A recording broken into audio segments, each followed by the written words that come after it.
শুভ সন্ধ্যা এবং আসসালামু আলাইকুম সম্মানিত দর্শক বৃন্দ। আশা করি আপনারা সবাই ভালো আছেন। আমি জারা মোস্তফা, ইউথ পলিসি ফোরামের economic policies and employment team থেকে আপনাদের সবাইকে আজকের ওয়েবিনারে স্বাগতম জানাচ্ছি। আজকের ওয়েবিনারের বিষয়বস্তু হলো 2024-25 অর্থ বছরের প্রস্তাবিত বাজেটের প্রতিফলন। এই বছরের বাজেট অন্যান্য বাজেটের থেকে ভিন্ন, কারণ আমাদের অর্থনীতি বর্তমানে তীব্র মূল্যস্ফীতি, আর্থিক খাতে সংকট, পতনশীল রিজার্ভ এবং উচ্চ নিট পপুলেশনের চ্যালেঞ্জে মুখোমুখি। আমাদের বাজেট অত্যন্ত গুরুত্বপূর্ণ ভূমিকা পালন করবে আমাদের লং টার্ম ইকোনমিক ডেভেলপমেন্ট অর্জন করার জন্য। ওয়েবিনারের মূল উদ্দেশ্য সরকারের সমালোচনা করা না নয়, বরং বাজেটের সূক্ষ্ম দিকগুলো গভীরভাবে বোঝা এবং এটা কিভাবে আমাদের ভিশন 41 এবং 8 5 ইয়ার প্ল্যানের লক্ষ্যগুলো অর্জন করতে সহায়তা করবে। আমাদের ওয়েবিনারটি পরিচালনা করবেন আমাদের ওয়াইপিএফ এর সম্মানিত উপদেষ্টা ডক্টর আক্তার মাহমুদ স্যার।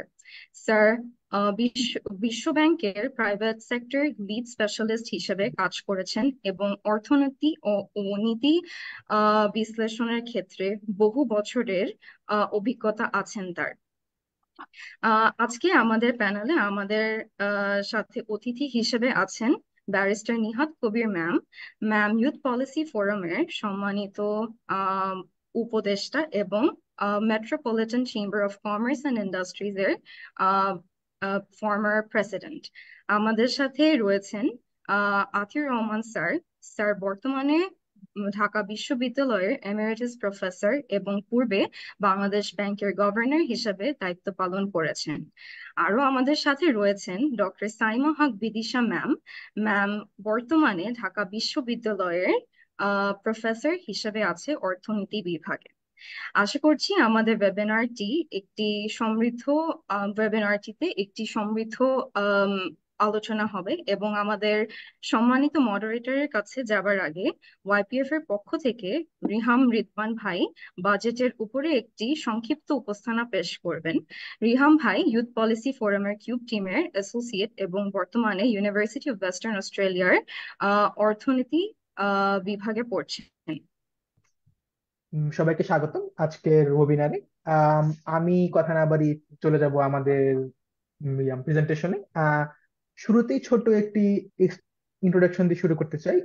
গত 6 জুন আমাদের অর্থমন্ত্রী আবুল হাসান মাহমুদ আলী আম, প্রায় 7,97,000 কোটি টাকার একটি বাজেট পেশ করেন আমাদের সংসদে, এবং আম, যেটা ছিল আমাদের জিডিপির প্রায় 14%, এবং আমাদের এই বাজেটে জিডিপির প্রবৃদ্ধির লক্ষ্য মাত্রা ধরা হয়েছে 6.75%। আর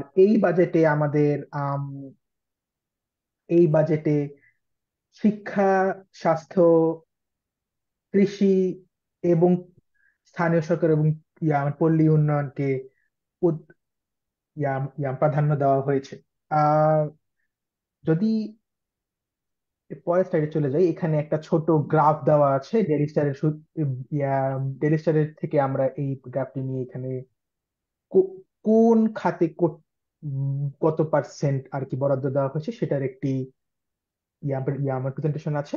আর এরপরে আমরা যাব যে আমরা একটা ছোট মানে ওভারভিউ দিব যে কোন 5টি খাতে আসলে বা সেক্টরে আসলে হাইয়েস্ট বাজেট অ্যালোকেশন হয়েছে। এখানে হচ্ছে যে জনপ্রশাসন, শিক্ষা এবং প্রযুক্তি, পরিবহন এবং যোগাযোগ, স্থানীয় সরকার এবং পল্লী উন্নয়ন এবং এগ্রিকালচার এবং কৃষি খাতে আমাদের ট- ইয়া সর্বোচ্চ বরাদ্দ দেওয়া হয়েছে এবারের বাজেট। এখানে আমরা আমাদের সেই শীর্ষ 5 খাতের গত 10 বছরের একটি কম্পারেটিভ অ্যানালাইসিস বা তুলনামূলক বিশ্লেষণ দেখতে পাচ্ছি।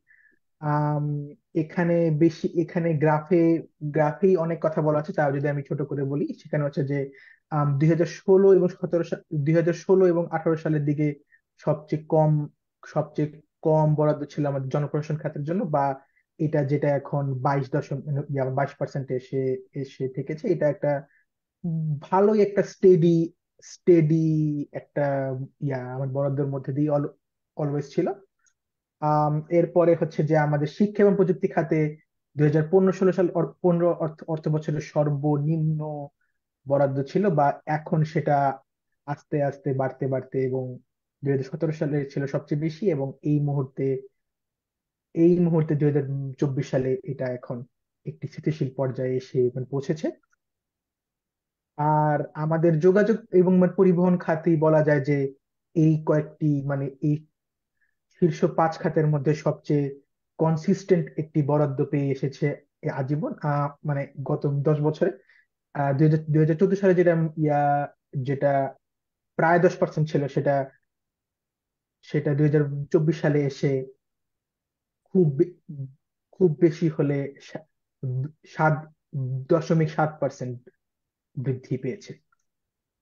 আর স্থানীয় সরকার এবং পল্লী উন্নয়নের বরাদ্দ গত 10 বছরে কমেছে, কারণ আহ, এ- এখানে এটা আমরা দেখতে পাচ্ছি যে 2014 সালে 7.10 7.10% থেকে এটা 2024 সালে 6% এসে এসে থেকেছে। And then will say that কৃষি খাতে বরাদ্দর গ্রাফ খুবই খুবই আনব্যালেন্সড। এখানে আসলে 2014 সালে ছিল 8%, এবং সেটা 2024 সালে নানা উত্থান পতনের মধ্য দিয়ে এখন প্রায় 6% বা 5.9% এসে এসে এসে উপস্থিত হয়েছে। এবং আমাদের বাজেটের আয়ের বা অন্যতম উৎস হচ্ছে সুদ বা ইন্টারেস্ট পেমেন্ট। এবং আমরা ইন্টারেস্ট পেমেন্টে দেখতে পাচ্ছি যে আমরা এই বছর লক্ষ্যমাত্রা সেট করেছি যে আমরা 14.20% বা 14.2% আয় বা ইন্টারেস্ট পেমেন্টের প্রতি আমরা আমাদের বাজেটের খাত আমরা বরাদ্দ রেখেছি। আমরা চলে যাব এখন আমাদের যে বাজেটের ঘাটতি এবং বাজেট কিভাবে আমরা ফাইন্যান্স করবো সেটা নিয়ে। আমাদের বাজেটে রাজস্ব টার্গেট হচ্ছে 5 লক্ষ কোটি টাকা, এবং এখান থেকে আমরা প্রায় 4.8 লক্ষ কোটি টাকা আমরা জাতীয় রাজস্ব বোর্ড থেকে কালেক্ট করার প্ল্যান করছি, এবং 61,000 কোটি টাকা আমরা আরো আদার সোর্স থেকে নেওয়ার প্ল্যান করছি। এবং আমাদের বাজেটের ঘাটতি আমাদের আমাদের জিডিপির 4.6%, যা হচ্ছে টাকায় হিসাব করলে প্রায় 2.5 লক্ষ কোটি টাকার মতো। এবং এখানে এই বছর এই অর্থ বছরে আমাদের করমুক্ত আয়ের সীমা হচ্ছে 3.5 লাখ টাকা ফর ইন্ডিভিজুয়াল ট্যাক্স পেয়ার্স বা ব্যক্তিগত করদাতাদের জন্য, এবং কর্পোরেট ট্যাক্স রেট হচ্ছে 25%।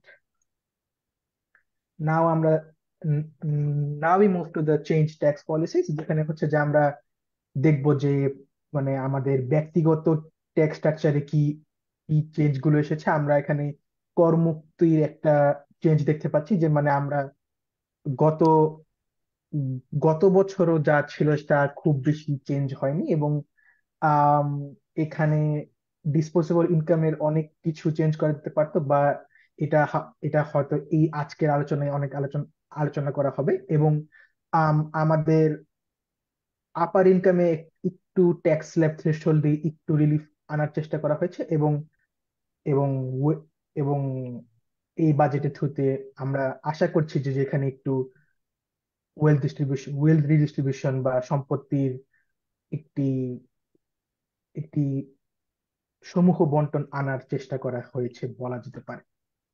আর এখানে আমরা কর মুক্তির যে একটি অর্থনৈতিক প্রভাব সেটা দেখতে ইয়া সেটা নিয়ে আলোচনা করছি। এই সাইডে বলা হয়েছিল যে আমরা এই এই বছরের কর মুক্তি দিয়ে আমরা প্রায় 1.5 লক্ষ কোটি টাকার 1.5 লক্ষ কোটি টাকা থেকে একটু বেশি আমরা এই বছর কর মুক্তি দেওয়ার প্ল্যান করছি, যা হচ্ছে গত অর্থ বছর থেকে প্রায় 11% বেশি, যেটা আসলে আমাদের ব্যক্তিগত জীবনের ইজ প্রেশার ইজ করার জন্যই করা হয়েছে। এখন দেখা যাক কি হয়। আর এরপর হচ্ছে যে আমরা এই ট্যাক্স সাবসিডিজ যদিও আমাদের অর্থনীতিকে অনেকভাবেই পজিটিভলি ইম্প্যাক্ট করে, কিন্তু একই সাথে এগুলো আসলে রাজস্ব ঘাটতিতেও মানে সমূহ সমূহ অবদান সমূহ নেতিবাচক অবদান রাখে, যা আসলে আমাদের ট্যাক্সে ট্যাক্স পলিসিতে একটি ওয়াইডার রেশনালাইজেশনের একটি আবেদন করে। So yup. এন্ড এই বাজেটের আমরা এখন চলে যাব এই বাজেটের কিছু ভালো দিক বা সুবিধার দিকের দিকে, যেখানে হচ্ছে যে আমরা আম, এখানে পাবলিক অর্ডার বা জননিরাপত্তার প্রতি একটি একটি মানে এখানে এই বছরের বাজেটে বরাদ্দ হয়েছে প্রায় 33,000 কোটি টাকা, যেটা হচ্ছে যে গত বছরের থেকে প্রায় 8.3% ইনক্রিজ, যেটা আসলে বলা যায় অনেক একটি একটি সিগনিফিকেন্ট জাম্প। এন্ড দেন আমরা দেখতে পারি যে বি- বিশেষ করে যে নারী উন্নয়ন প্রোগ্রাম গুলোতে আমরা ওখানে দেখতে পাচ্ছি যে যদিও টাকার অঙ্কে খুব বেশি মনে হচ্ছে না, কিন্তু শেষ পর্যন্ত আমরা দেখতে পাচ্ছি যে কিছু কিছু বেশি বরাদ্দ দেওয়া হয়েছে। যেমন আম, জয়িতা ফাউন্ডেশনে আমরা প্রায় 12 কোটি টাকা বরাদ্দ দিচ্ছি, এবং যেখানে আমরা সেফ মাদারহুডে দেখতে পাচ্ছি আমরা প্রায় 3 কোটি টাকা থেকে আমরা এখন 20 কোটি টাকা বরাদ্দ দিচ্ছি। এবং আম, এই বাজেট আমাদের অতি দারিদ্র এবং খাদ্য নিরাপত্তা নিশ্চিত করার জন্য investment component for vulnerable group development programme, এখানেও কিছু অতিরিক্ত বা অতিরিক্ত অর্থ বা অতিরিক্ত বরাদ্দ দেখার প্ল্যান করা হচ্ছে, যেখানে আমরা হচ্ছে যে আর হচ্ছে আম, আমাদের প্রতিরক্ষা খাতেও গত গত বছর থেকে প্রায় 11% ইনক্রিজ আমরা দেখতে পাচ্ছি। এবং আমরা যদি দেখতে পারি আমাদের যে প্রধান যে খাতগুলো যেগুলোতে সবসময় আর কি একটু অ্যাটেনশন দরকার, সেখানে education, technology, health and public service আমরা দেখতে পাচ্ছি যে একটি সিগনিফিক্যান্ট ইনক্রিজ হয়েছে দেন আওয়ার প্রিভিয়াস ইয়ার্স। এখানে আমরা এই স্লাইডে আমরা কিছু আলোচনা করব যে এই বাজেটের কিছু শর্টকামিংস নিয়ে, যেটা হচ্ছে যে এই বাজেটে আসলে রাজস্ব কালেকশন নিয়ে কিছু সিগনিফিকেন্ট শর্টফলস আমরা দেখতে পাচ্ছি। এবং এখানে হচ্ছে যে পাবলিক ডেট বা আমাদের যে জনগণের যে মাথাপিছু ঋণ, সেটা আসলে সেটা সেটা আমরা সেটা আমরা ধারণা করছি যে গত বছর থেকে একটু হলেও বেড়ে যাবে, যেটা হচ্ছে আমাদের ফাইন্যান্সিয়াল চাপগুলোকে আরো বেশি গাঢ় করবে।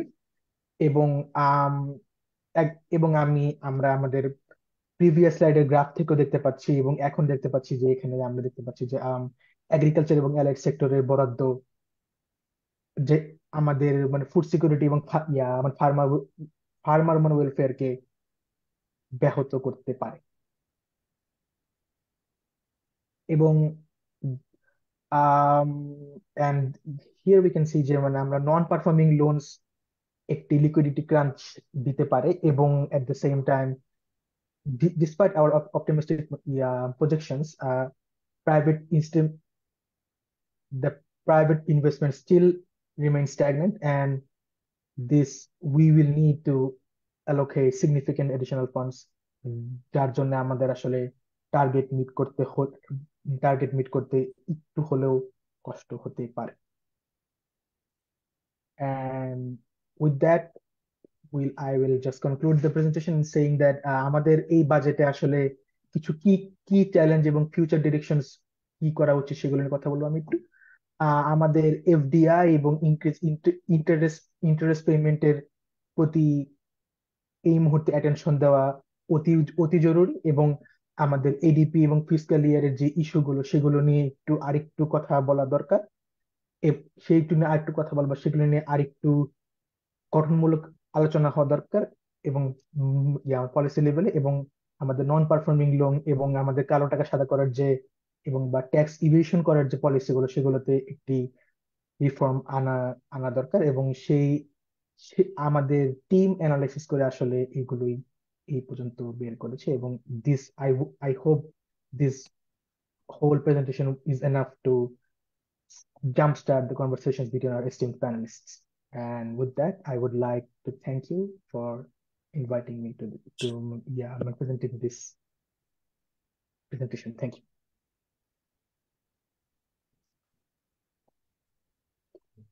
রিহাম ভাই, আপনাকে অনেক ধন্যবাদ প্রেজেন্টেশন দেওয়ার জন্য। এবার আমি আহ আক্তার মাহমুদ স্যারের কাছে ফ্লোরটি দিতে চাই to conduct the session. Over to you Akhtar sir. ধন্যবাদ যারা। ওয়াইপিএফ কে প্রথমে ধন্যবাদ জানাচ্ছি এই এত সুন্দর একটি আলোচনার আয়োজন করবার জন্য এবং আমাকে এই আলোচনার সঞ্চালনা করার সুযোগ দেবার জন্য। রেদওয়ান রেহামকে ধন্যবাদ। সে খুব কম্প্রিহেন্সিভ একটি ওভারভিউ দিয়েছে এবারকার বাজেটের বিভিন্ন বিষয়, ক্যারেক্টারিস্টিক্স, বাজেটের ভালো মন্দ এবং তার ভিত্তিতে ভবিষ্যতের করণীয় বিষয়গুলো কি, এটি নিয়েও কিছু দিক নির্দেশ আছে। এফডিআই এর কথা এসেছে, রাজস্ব আহরণ আরো কিভাবে বাড়ানো যায়, ব্যাংকিং খাতের দুর্বলতা, এগুলো এসছে। এবং রেহাম যেটি আশা করছিল যে তাদের এই প্রেজেন্টেশনটি আমাদের আজকের আলোচনার একটি খুব ভালো ভিত্তি তৈরি করবে এবং আসলেই সেটি করেছে। আজকে আমাদের যে ফরম্যাট এবং যে সময় আমাদের আছে, সেখানে হয়তো সবগুলো বিষয় আমরা বা আমাদের প্যানেলিস্টরা সবগুলো বিষয় নিয়ে হয়তো আলোচনা করতে পারবেন না, কিন্তু অনেকগুলো বিষয় নিয়ে আমরা আশা করছি যে আলোচনা হবে। আমাদের আলোচনার ফরম্যাট হচ্ছে যে আমাদের যে বিশিষ্ট তিনজন প্যানেলিস্ট আছেন তাদের সাথে একটি কনভারসেশন আমি করব। আমরা সময় বরাদ্দ করেছি আধা ঘন্টা, হয়তো দরকার হলে কিছু কয়েক মিনিট বেশিও হতে পারে। আমি প্রথমে একটি প্রশ্ন সবাইকে করব, প্যানেলিস্ট তিনজনকেই, এবং তারা 5 মিনিট করে সময় নেবেন। তারপরে আবার দ্বিতীয় দফায় আবার কিছু প্রশ্ন থাকবে এবং যেটি আমি বললাম দরকার হলে আমরা একটা তৃতীয় দফাও করতে পারি। তারপর ফ্লোরটি ওপেন করে দেওয়া হবে।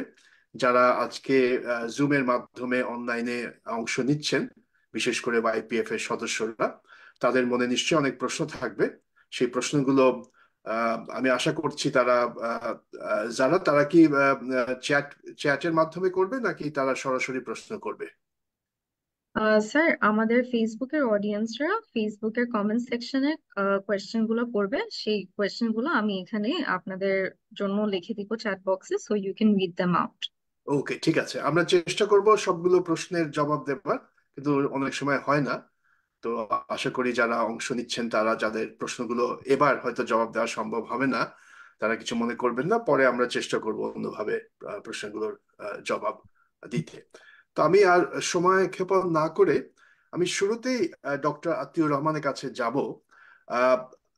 আমার এই প্রশ্নটা আসলে তিনজন প্যানেলিস্টকেই আমি করছি। সেটি হলো যে বাজেট অনেক সময় আমরা মনে করি যে এটি হচ্ছে এক বছরের হিসেব নিকেশ। আগামী বছর কত রাজস্ব আয় হবে, কত খরচ হবে, কোথায় ট্যাক্স বাড়বে, কোথায় ট্যাক্স কমবে, এগুলো নিয়ে বাজেটে অবশ্যই কথা বলা হয় এবং যখন বাজেট নিয়ে আলোচনা হয় অনেকেই এই বিষয়গুলোর উপর খুব গুরুত্ব দেন। কিন্তু আমরা এটাও জানি যে একটি দেশের যে অর্থনৈতিক কৌশল যেটা আছে, ইকোনমিক স্ট্র্যাটেজি, মধ্যমেয়াদী বা দীর্ঘমেয়াদী, সেই স্ট্র্যাটেজি বাস্তবায়নের একটি প্রধান টুল হচ্ছে বাজেট। অতএব এই বাজেটে সেই লং টার্ম যে ইস্যুস গুলো আছে, যে কৌশলগুলো আছে, তার কোনো প্রতিফলন আমরা দেখতে পাচ্ছি কিনা, এটি একটি গুরুত্বপূর্ণ প্রশ্ন। তো এই প্রশ্নটি আমি আপনাদের তিনজনকেই, ডক্টর আতিউর রহমান, ব্যারিস্টার নিহাদ কবির এবং অধ্যাপক সায়মা হক বিদিশা, তিনজনকে এই প্রশ্নটি করব। আপনারা আপনাদের দৃষ্টিকোণ থেকে দু একটি স্ট্র্যাটেজিক গোল যেটি আমাদের আছে বা থাকা উচিত, সেটিকে আপনি চিহ্নিত করে সেই আলোকে আমাদের এই বাজেটে তার কোনো প্রতিফলন দেখতে পারছেন কিনা, সেটি নিয়ে যদি কিছু মন্তব্য করেন, সেইভাবে আমরা শুরু করি। প্রথমে ডক্টর আতিউর রহমানের কাছে যাচ্ছি। ধন্যবাদ আখতার। আমি শুরুতেই ইউথ পলিসি ফোরামকে ধন্যবাদ জানাতে চাই একটি চমৎকার আয়োজনের জন্য। শুধু তাই নয়, একটি আমি বলবো যে অত্যন্ত বুদ্ধিদীপ্ত একটি আহ, আহ, আমরা প্রেজেন্টেশন পেলাম রিহামের কাছ থেকে। আমরা বাজেট নিয়ে অনেক আলাপ হচ্ছে, কিন্তু এরকম একটা ভারসাম্যপূর্ণ আলোচনা আমরা কিন্তু করতে পারছি না। আমি বলবো যে অর্থনীতিবিদরাও, আমরা এখানে অন্তত 3 জন অর্থনীতিবিদ এখানে উপস্থিত আছি, আমরাও খুব ব্যালেন্সড আলোচনা করেছি বাজেট নিয়ে, দাবি করতে পারি না। কিন্তু এই ছোট্ট ছেলেটি চমৎকার ভাবে এর মেরিটস এবং ডিমেরিটস দুটোই শুধু বলেনি, আমাদের আর কোন দিকে নজর ফেলা উচিত ছিল বাজেটের, সেই বিষয়গুলো এনেছে। সেই জন্য আমি রিহামকে এবং ইউথ পলিসি ফোরামকে বিশেষভাবে ধন্যবাদ জানাতে চাই। আহ নিঃসন্দেহে আক্তার যেমনটি বলেছে, বাজেট আসলে শুধুই মাত্র অঙ্কের মার প্যাচ নয়। বাজেট একটি মনস্তাত্ত্বিক দলিলও বটে। এবং এই বছর আমরা আশা করেছিলাম যে বাজেট, যেহেতু নতুন সরকারের প্রথম বছরের বাজেট, সুতরাং অন্তত আগামী 5 বছরে আহ, যে অর্থনৈতিক কৌশলটি কি হবে তার একটি ভিত্তি দেবার কথা এবারের বাজেটে।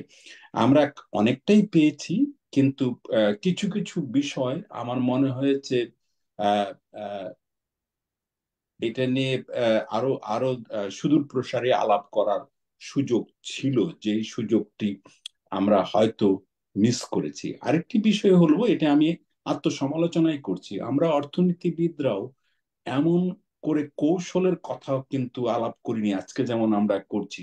আমরা জনতুষ্টিবাদী কিছু ইস্যু, যেগুলো মানুষ খুব পছন্দ করে, সাংবাদিকরা খায়, এরকম বিষয় আমরা নিজেরাও এমন ভাবে হাইলাইট করেছি যে বাজেটের মূল বস্তুগত বিষয় যেগুলো ছিল সেগুলো নিয়ে আলোচনা আর সেইভাবে এগোয়নি। এমনকি এর একটা huge politicisation of the budget হয়ে গেছে। তো এটার কারণে আমরা যে রেহাম যেভাবে মূল বিষয়গুলো সামনে নিয়ে আসলো, যেটা আমাদের ফোকাস করা উচিত, আমরা কিন্তু সেইভাবে করিনি। আমি যেমন একটা উদাহরণ দিই, এ কথা ঠিক যে এনপিএল একটি বড় সমস্যা, কিন্তু এটা তো শুধুমাত্র আজকের সমস্যা না, এটা একটা legacy problem, it's a historical problem, এবং এর একটা ইমপ্লিকেশন লং টার্মে অবশ্যই আছে। কিন্তু আমরা বাজেট আলোচনা করার সময় এটাকে এত হাইলাইট করেছি যে এর ভেতরের যে খানাখন্দক আছে সেগুলো নিয়ে আমরা খুব বেশি আলাপ করিনি। এই জায়গাটাতে ঠিক একইভাবে whitening of the black money নিয়েও এত বেশি ফোকাসড আলোচনা হচ্ছে যে এটার উৎস কোথা থেকে, কেন তৈরি হচ্ছে, কোত্থেকে তৈরি হচ্ছে, এবং সেই স্ট্রাকচারাল ইস্যুগুলোর উপরে আমরা খুব বেশি আলাপ না করে বাজেটটাকে ওই দিকে নিয়ে গেছি। কিন্তু বাজেটের, যেটা রিহাম বলল, বাজেটের তো কতগুলো দিক আছে, একটা রেভিনিউ বাজেট, একটা ডেভেলপমেন্ট বাজেট, একটা এবং এই বছরের বাজেটের বড় কথা ছিল এটা স্টেবিলিটির কথা বলবে, প্রবৃদ্ধির কথা ততটা বলবে না যতটা না স্টেবিলিটির কথা বলবে। এবং যথার্থই বাজেটে মূল্যস্ফীতিকে সামনে নিয়ে এসেছে যে এটি 1 নম্বর সমস্যা। কিন্তু মূল্যস্ফীতিটা তৈরি হলো কেন? এই এর পেছনে নিশ্চয়ই কোনো ম্যাক্রো ইকোনমিক ইমব্যালেন্স ছিল। সেই ইমব্যালেন্সের কারণে আজকে এই মূল্যস্ফীতিটা এতটাই করলো। আমাদের নিশ্চয়ই কোথাও কোথাও আমরা ম্যাক্রো ইকোনমিক পলিসিতে আমরা we are hesitant in taking timely action, যেটা হয়তো যদি আমরা নিতে পারতাম, হয়তো অন্যান্য দেশে যা ঘটেছে সেই রকম আমরা ইনফ্লেশনকে টার্গেট করতে পারতাম। এমনকি আমাদের পাশের দেশে ভারতে এবার ইনফ্লেশন এখন less than 5%, 4.5%-এর মতো, অ্যারাউন্ড 4%। তো সেই জায়গাটাতে আমরা ইনফ্লেশনকে ওইভাবে টার্গেট কিন্তু করিনি। এবং আজও আমাদের অর্থনীতিবিদরা কিন্তু স্পষ্ট করে বলছে না, 1-2 জন ছাড়া, যে এই মুহূর্তে আমরা যদি ইনফ্লেশন টার্গেট করতে চাই, ইনফ্লেশনটাকে যদি 1 নম্বর বিষয় আনতে চাই, আমাদের ভুলে গেলে চলবে না যে inflation is essentially A monetary phenomena. এবং সেইখানে রেট অফ ইন্টারেস্ট দরকার হলে পলিসি রেট আরো বাড়ানো দরকার। কিন্তু সেই সৎ সাহস কি আমাদের অর্থনীতিবিদরা দেখিয়েছেন যে আরো বাড়াও রেট অফ ইন্টারেস্ট? এইটা রেট অফ ইন্টারেস্টটাকে সাবডিউড রাখা হয়েছিল টু রিয়েলি লিকুইডিটির একটা ফ্লাক্স তৈরি করে দেওয়ার জন্য, যেটা মাত্র zero rate of interest, effective rate of interest জিরোতে তারা আমাদের দেশের এন্টারপ্রেনাররা টাকা পেয়েছে।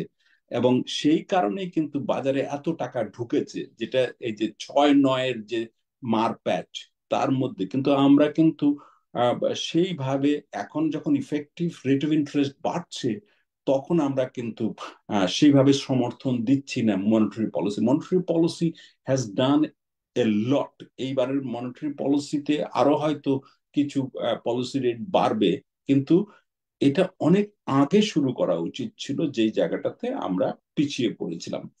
2 নম্বর, আমাদের এক্সচেঞ্জ রেটের ফ্লেক্সিবিলিটি ছিল না, সেরকম ভাবে ছিল না। ইদানিং কালে সেপ্টেম্বর মাস থেকে খানিকটা ফ্লেক্সিবিলিটি এসেছে, এবং মার্কেট রেট এবং অনানুষ্ঠানিক রেটের কাছাকাছি যাবার একটা চেষ্টা চলছে। কিন্তু এটা যদি আরো 1-2 বছর আগে শুরু করতাম আমরা, আজকে কিন্তু ইম্পোর্টেড ইনফ্লেশন যে পর্বটা, যেটা যে ডিভ্যালুয়েশনের কারণে যেটা ঘটছে, এটা কিন্তু অনেকটা কমানো যেত। তো এই জায়গাগুলোর সাথে আমাদের লং টার্ম স্ট্যাবিলিটির খুব সমস্যা। যদি আমরা লং টার্ম স্ট্যাবিলিটির কথা ভাবি, তাহলে বাজেটটাকে আমরা অন্যভাবে বিচার করতাম। যাকে আমি এটা একটা সার্বিকভাবে আলাপ করলাম, কিন্তু একটা বিষয়ের উপরে আমি নজর দিতে চাই, যে এই বিষয়টি আমাদের আগামী দিনের বাংলাদেশের জন্য অত্যন্ত গুরুত্বপূর্ণ, এবং আজকে যারা আয়োজন করছে ইয়ুথ পলিসি ফোরামের জন্য, এটা খুব স্ট্র্যাটেজিক্যালি মোস্ট ইম্পর্টেন্ট ইস্যু আমার কাছে মনে হয়েছে। সেটি হলো ইয়ুথ এমপ্লয়াবিলিটি। এই যে ইয়ুথরা যে এমপ্লয়মেন্টের কি অবস্থায় আছে, এই বিষয়টি নিয়ে আমার মনে হয় যে আলাদা করে ফোকাস দেবার প্রয়োজন ছিল বাজেটে। আমি কদিন আগে কুয়ালালামপুর গিয়েছিলাম। কুয়ালালামপুরের একটি বিশ্ববিদ্যালয়ে আমি বক্তৃতা করতে গিয়েছিলাম, খুব নামকরা বিশ্ববিদ্যালয়। ঢোকার মুখেই, বিশ্ববিদ্যালয়ে ঢোকার মুখেই একটা বড় করে অ্যাডভার্টিজমেন্ট, যে দিস ইউনিভার্সিটি প্রোভাইডস 100% এমপ্লয়াবিলিটি। এডুকেশনটা এমন যে এই বিশ্ববিদ্যালয়ে যারা পাঠ করবে তারা 100% তারা এমপ্লয়মেন্ট পাবে। Look at an university strategic goal. আমাদের ন্যাশনাল গোলও তো সেরকমই হবার কথা, যে আমি যে ছেলে মেয়েগুলোকে তৈরি করছি, রিহামের মতো ছেলে তো আমি তৈরি করতে পারছি না, যে চমৎকার ভাবে এরকম একটা বাজেট আমাদেরকে আলোচনা করলো, কিন্তু আমরা এমন সব গ্রাজুয়েট তৈরি করছি যাদেরকে আমরা এমপ্লয়মেন্ট দিতে পারছি না। কেন? আমাদের এই সময়ের তাহলে লক্ষ্যটা কি? নিঃসন্দেহে আমাদের এই সময়ের লক্ষ্য হওয়া উচিত এই ইয়ুথদের, বিশেষ করে 15 থেকে যারা 24 বছর বয়সী বা 30 বছর বয়স বলতে পারেন, এই ইয়ুথদের জন্য একটা ডিসেন্ট জব আমাদের লক্ষ্য হওয়া উচিত। এদের জন্য একটা কোয়ালিটি এডুকেশন এবং স্কিল বেসড এডুকেশন এবং সায়েন্স বেসড এডুকেশন একটা লক্ষ্য হওয়ার কথা। তৃতীয় কথা, যারা পেছনে পড়ে যাচ্ছে, ঝরে পড়ছে, তাদের জন্য সোশ্যাল প্রোটেকশন দেবার কথা এই ইয়ুথদেরকে ঘিরে। কিন্তু আমরা বাজেটে সেইভাবে কিন্তু আনতে পারিনি। আমরা হিসেব করে দেখেছি যে নিট যেটাকে বলে, সেটি হলো যে ন্যাশনাল আমাদের যে এডুকেশন, এমপ্লয়মেন্ট এবং টেকনোলজির যে যে যে রেট, নিট যেটাকে বলি, সেটা বাংলাদেশের যে রেট, সেইটা পৃথিবীর যে রেট তার চেয়ে দ্বিগুণ। আমাদের প্রায় 40% এই পপুলেশন, যেটা নেট পপুলেশন, যারা এডুকেশনেও নাই, যারা এমপ্লয়মেন্টেও নাই, যারা কোনো ট্রেনিং এও নাই। এটা সারা পৃথিবীতে হলো 21%, আর আমাদের দেশে হলো 40%। তো তার মানে কি, আমরা এডুকেশন দিচ্ছি, সেই এডুকেশন কিন্তু আমাদের দেশের লোক, ছেলেমেয়েরা সেটাকে পাচ্ছে না। ব্রিটিশ কাউন্সিল এবং ইকোনমিস্ট ইন্টেলিজেন্স ইউনিট একটা সার্ভে করে দেখিয়েছে যে 10 জন গ্রাজুয়েট আমরা যাদেরকে পাশ করাচ্ছি, তার মধ্যে 5 জনই রিমেইনস আনএমপ্লয়েড, যেটা ইন্ডিয়াতে 3 জন।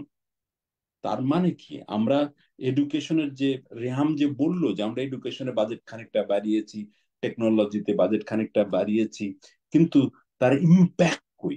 আমরা সেই ইম্প্যাক্টটা কিন্তু ইয়ুথ এমপ্লয়মেন্টের উপরে যে ইম্প্যাক্ট, সেটা কিন্তু আমরা দেখতে পাচ্ছি। তার মানে কি, এই বাজেট আমাদের ইয়ুথদেরকে সেইভাবে আশাবাদী করছে না। এবং এই আলোচনাতেও, আজকের আলোচনাতেও আমি আশা করেছিলাম যে ইয়ুথ পলিসি ফোরাম তাদের ইয়ুথ কনসার্ন গুলোকে আরো সামনে নিয়ে আসবে, এবং এটা আনা তাদের জন্য খুব। এবং তার মানে কি, that is a linkage between education এবং ইয়ুথ আনএমপ্লয়মেন্ট। এই লিঙ্কেজটা আমাদের খুঁজে বের করতে হবে, এবং বাজেট কেন, প্রতিটি পলিসিতে এই জায়গাটাতে আমাদের আলাপ করতে হবে। এটা এই জন্য করা দরকার যদি আমরা না করি will have to pay price. প্রাইসটা কি? আমরা যে উইন্ডোটা পেয়েছি, আমরা যে যে ডেমোগ্রাফিক ডিভিডেন্ডের যে উইন্ডো, এটা তো 30 থেকে 40-এর মধ্যে শেষ হয়ে যাবে। তো তখন আমরা ইয়ুথদেরকে যদি এখনই কাজ না করি, তাহলে আমাদের এই যে স্মার্ট বাংলাদেশের কথা বলছি, আমরা যে ডেভেলপ কান্ট্রির কথা বলছি, সেই জায়গাটাতে where they will fit, where is the national strategy for this youth employment? শুধু ইয়ুথ এমপ্লয়মেন্ট বললেই চলবে না, ইয়ুথ এন্টারপ্রেনিউরশিপ। কারণ এই ইয়ুথরাই কিন্তু এন্টারপ্রেনার। আমরা দেখেছি যে কোভিড কালে আমাদের ঘরে ঘরে নতুন এন্টারপ্রেনার তৈরি হয়েছে, আমাদের বোনেরা, আমাদের মেয়েরা নতুন উদ্যোক্তা তৈরি হয়েছে। কিন্তু তাদেরকে আমরা ওয়েলকাম কি করতে পারলাম এদেরকে মেইন স্ট্রিম করবার জন্য? তারাকে এখনো পর্যন্ত তাদেরকে আমরা বলি যে তোমাদের ট্রেড লাইসেন্স নাই, তোমরা ব্যাংকে কোনো লোন পাবে না, কারণ তোমাদের এই কাগজপত্র নেই। অথচ তাদের কিন্তু একটা ন্যাশনাল আইডি আছে, তাদের একটা ব্যাংক অ্যাকাউন্ট আছে। তাদেরকে ইচ্ছে করলেই আমরা এন্টারপ্রেনার হিসেবে ছোট ছোট লোনের মধ্যে নিয়ে আসতে পারতাম এই বোনগুলোকে, এই ইয়ুথ এমপ্লয় যারা এন্টারপ্রেনার হবার চেষ্টা করেছিল, এবং এবং তারা অনেকেই হয়তো এখনো চেষ্টা করছে। নতুন নতুন অনেক এন্টারপ্রেনার তৈরি হয়েছে।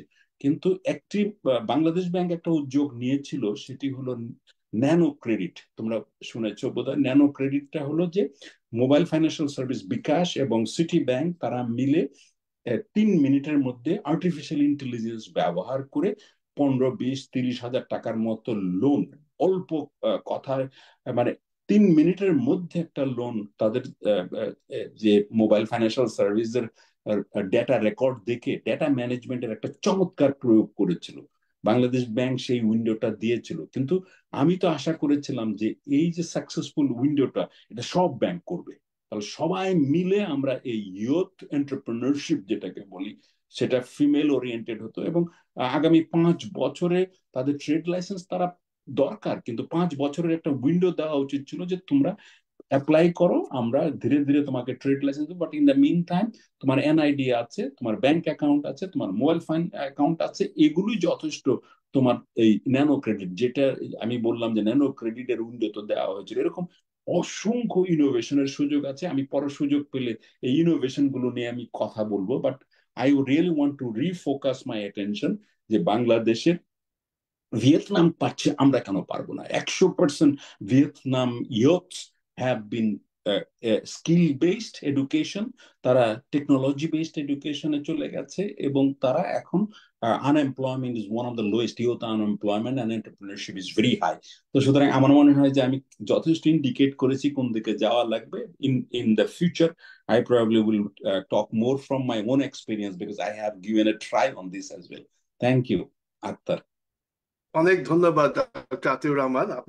আপনি শেষের দিকে যে কথাগুলো বললেন সেটিতে আমি আসবো, কিন্তু তার আগে আপনি বলেছেন বা ইঙ্গিত দিয়েছেন যে আমাদের যে বিভিন্ন ম্যাক্রো ইকোনমিক ভেরিয়েবলস আছে, আপনি ইন্টারেস্ট রেট বলেন, মুদ্রাস্ফীতি বলেন, আমাদের ফরেন এক্সচেঞ্জ রিজার্ভের কথা বলেন, এক্সচেঞ্জ রেট বলেন, সেগুলো সবকিছু কিন্তু একটির সাথে আরেকটি সম্পর্কিত।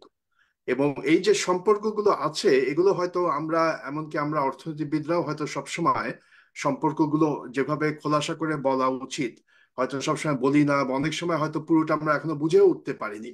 এটি একটি বিষয় আছে, এটি আমাদের অর্থনীতিবিদদের জন্য হয়তো একটি চ্যালেঞ্জ, যে এই ইন্টার রিলেশনশিপস গুলো আরো ভালো করে বোঝা।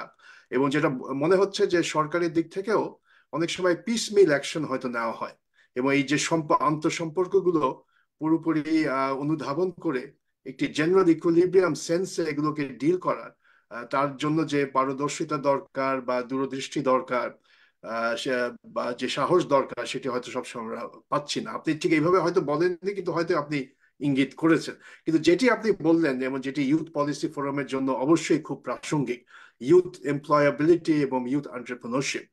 এবং আপনি যেটি কথা বললেন যে আমরা একদিকে অনেক গ্রাজুয়েট তৈরি করছি, কিন্তু তাদেরকে যথার্থ কাজে ব্যবহার করছি না। তো সেই দিক দিয়ে আমরা সৌভাগ্যবান যে আজকে আমাদের প্যানেলের মধ্যে একজন আছেন যিনি গ্রাজুয়েট তৈরির কাজের সাথে সম্পৃক্ত, অধ্যাপক সাইমা হক বিদিশা। আর আরেকজন ব্যারিস্টার নিহাদ কবির সেই অঙ্গনে কাজ করেন যেখানে এদের এমপ্লয়মেন্ট হওয়ার কথা। সো ওই সেন্সে আমরা ভাগ্যবান যে তারা এই বিষয়ে হয়তো বলতে পারবেন। যদিও আমি আগে যেটা বলেছি যে এই যে কৌশলগত আমাদের দীর্ঘমেয়াদী মধ্যমেয়াদী কৌশলের প্রতিফলন কতটুকু দেখতে পাচ্ছি বাজেটে, সেই দৃষ্টিকোণ থেকেই তাদেরকে প্রথমে বলতে অনুরোধ করব। কিন্তু ডক্টর আতিউর রহমান যে কথাগুলো বললেন তার পরিপ্রেক্ষিতে যদি আপনারা কিছু বলতে চান অবশ্যই বলবেন। আমি ব্যারিস্টার নিহাদ কবিরের কাছে আগে যাই। সালামালাইকুম, সবাইকে শুভ সন্ধ্যা এবং ওয়াইপিএফ কে আবারও ধন্যবাদ এরকম একটা সুন্দর আয়োজন করার জন্য। আমি এই অনুষ্ঠানটি শুরু হওয়ার আগে আক্তার ভাইকে বলছিলাম যে আজকে আপনি আমাকে যাই জিজ্ঞেস করেন না কেন, আমার নিজের দু তিনটা কথা বলার আছে, আমি সেগুলো বলবোই। কিন্তু মানে ওই অবশ্যই। গরুকে নদীর পাড়ে নিয়ে গিয়ে গরুর রচনাটা কিন্তু লিখেই ফেলবো। তো আমাকে সেই সুযোগটা একটু দেবেন। আম, আমি বাজেটের বিষয়টা একটু অন্য দিক থেকে দেখতে চাই, কারণ আমি ইকোনমিক্স না। এ লেভেল পর্যন্ত ইকোনমিক্স পড়ে তারপর একেবারে প্রতিজ্ঞা করেছিলাম যে ইকোনমিক্স আর পড়বো না। এবং এখানে আহ, আমার যে মানে আপনার ইকোনমিক্সরা আছেন এবং যেখানে আতিউর ভাই আছেন, বাজেটের বিশ্লেষণ করে দিয়েছেন খুব সুন্দরভাবে, সেখানে খুব একটা বেশি কিছু বলার নেই।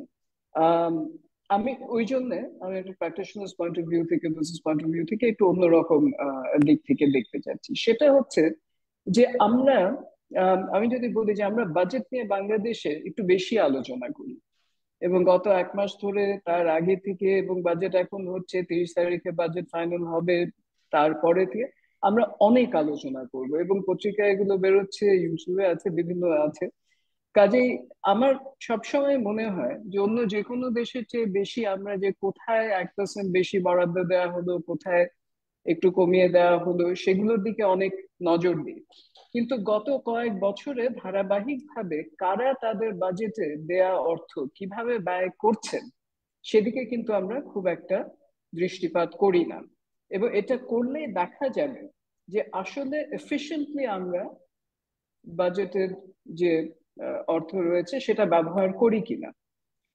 ধরুন যে কোনো একটা মন্ত্রণালয়ে যদি আমরা 10% বাড়িয়েও দিলাম, কিন্তু যদি দেখা যায় যে ধারাবাহিকভাবে গত 10 বছর ধরে তারা তাদের বরাদ্দের 70% বা 60%ই ব্যয় করছে, তাহলে কিন্তু এই বৃদ্ধিটার কোনো মানে হয় না। অথচ এই ব্যয়টাকে যদি আমরা কমিয়ে দিই, তখনই একটা প্রশ্ন উঠবে যে আচ্ছা, এই খাতে তো ব্যয় কমিয়ে দেয়, বরাদ্দ কমিয়ে দেওয়া হলো, তার মানে এই খাতটাকে সরকার আর প্রাধান্য দিচ্ছে না।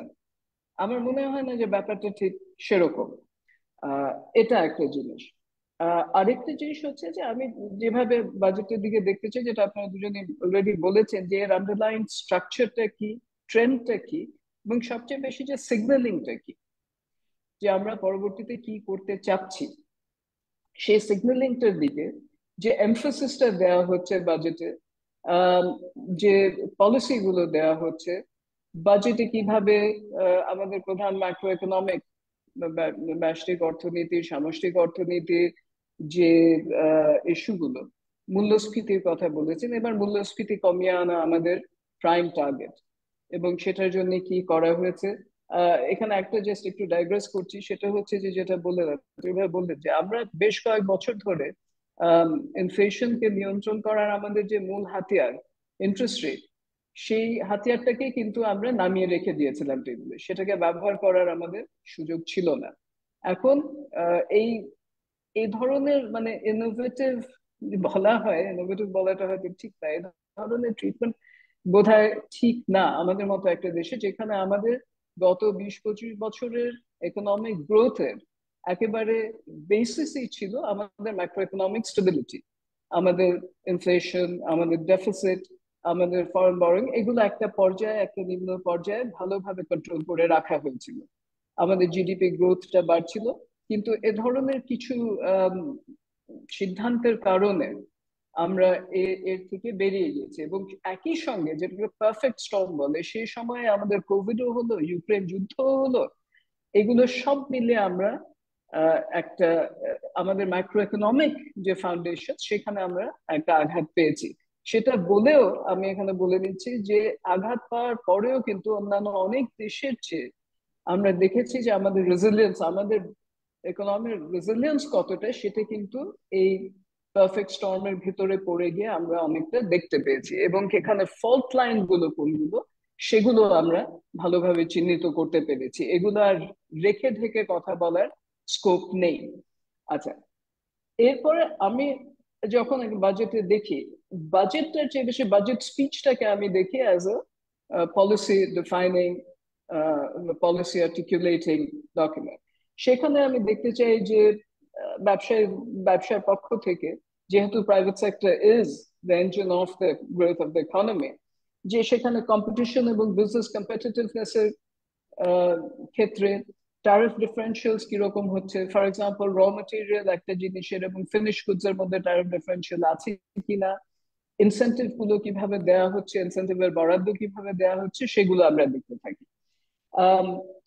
এবং এই ইনসেন্টিভ গুলো শুধুমাত্র এক্সপোর্ট ওরিয়েন্টেড না, ডোমেস্টিক ইন্ডাস্ট্রির জন্য আমরা দেখতে চাই।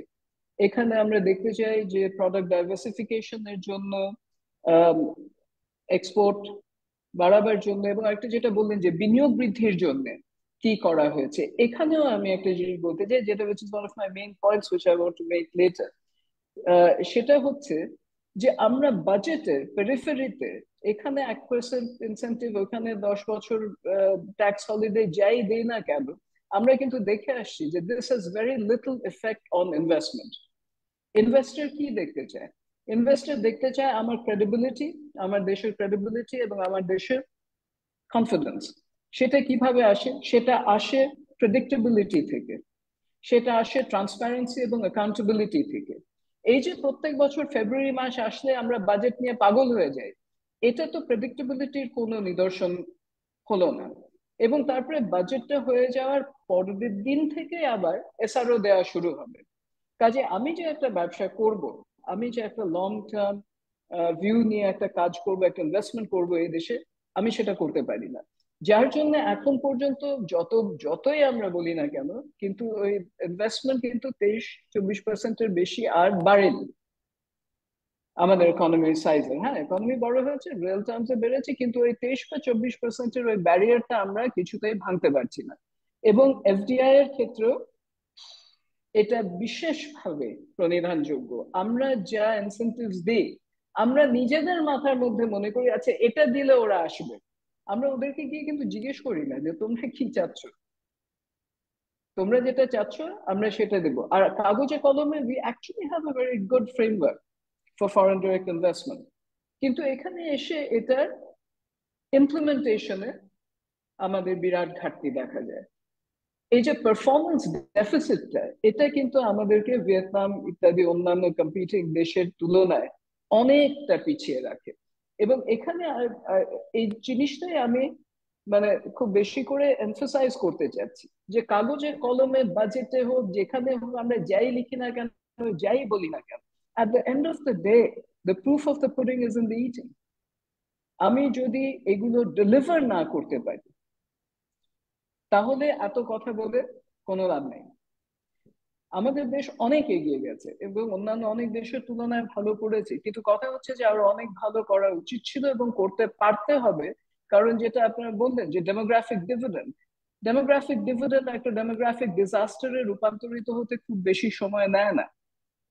কারণ আমি যদি আমার ইয়াং পপুলেশনের অ্যাসপিরেশনস, তাদের আশা, তাদের আকাঙ্ক্ষা আমি যদি মিটাতে না পারি, বা সেরকম একটা পরিবেশ তৈরি করে দিতে না পারি, তারা ডিসএনচ্যান্টেড হয়ে গেলে, তাদের মধ্যে থেকে ফিল গুড ফ্যাক্টরটা চলে গেলে, সেটা কিন্তু আমাদের জন্য ভালো হবে না। এবং বিজনেসের পক্ষ থেকে আমি বলছি, বারবারই বলি, আবারও বলছি, দেশ ভালো না থাকলে, সামগ্রিকভাবে আমার যারা গ্রাহক তারা যদি ভালো না থাকেন, আমি ভালো থাকবো না। দুটো খুব ছোট পয়েন্ট করে আমি এখানে শেষ করি ভাই। সেটা হচ্ছে যে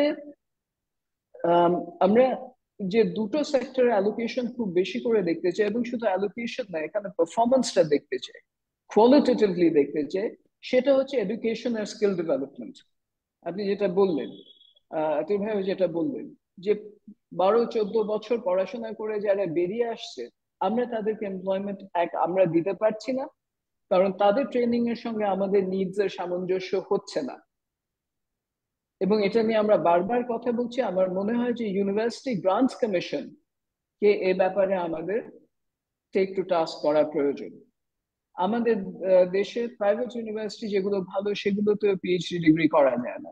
আমাদের পাবলিক ইউনিভার্সিটি গুলোতে আমরা সবাইকে তো জায়গা দিতে পারছি না, আমাদের সব মেধাবী ছাত্রছাত্রীদের। তারপর তাদেরকে যে শিক্ষাটা আমরা দিচ্ছি সেটা হচ্ছে যে একটা ভালো চাকরি পাওয়া। That is not going to solve the employment problem in Bangladesh. 20-30 লক্ষ লোককে প্রত্যেক বছর নতুন করে আমরা চাকরি দিতে পারবো না।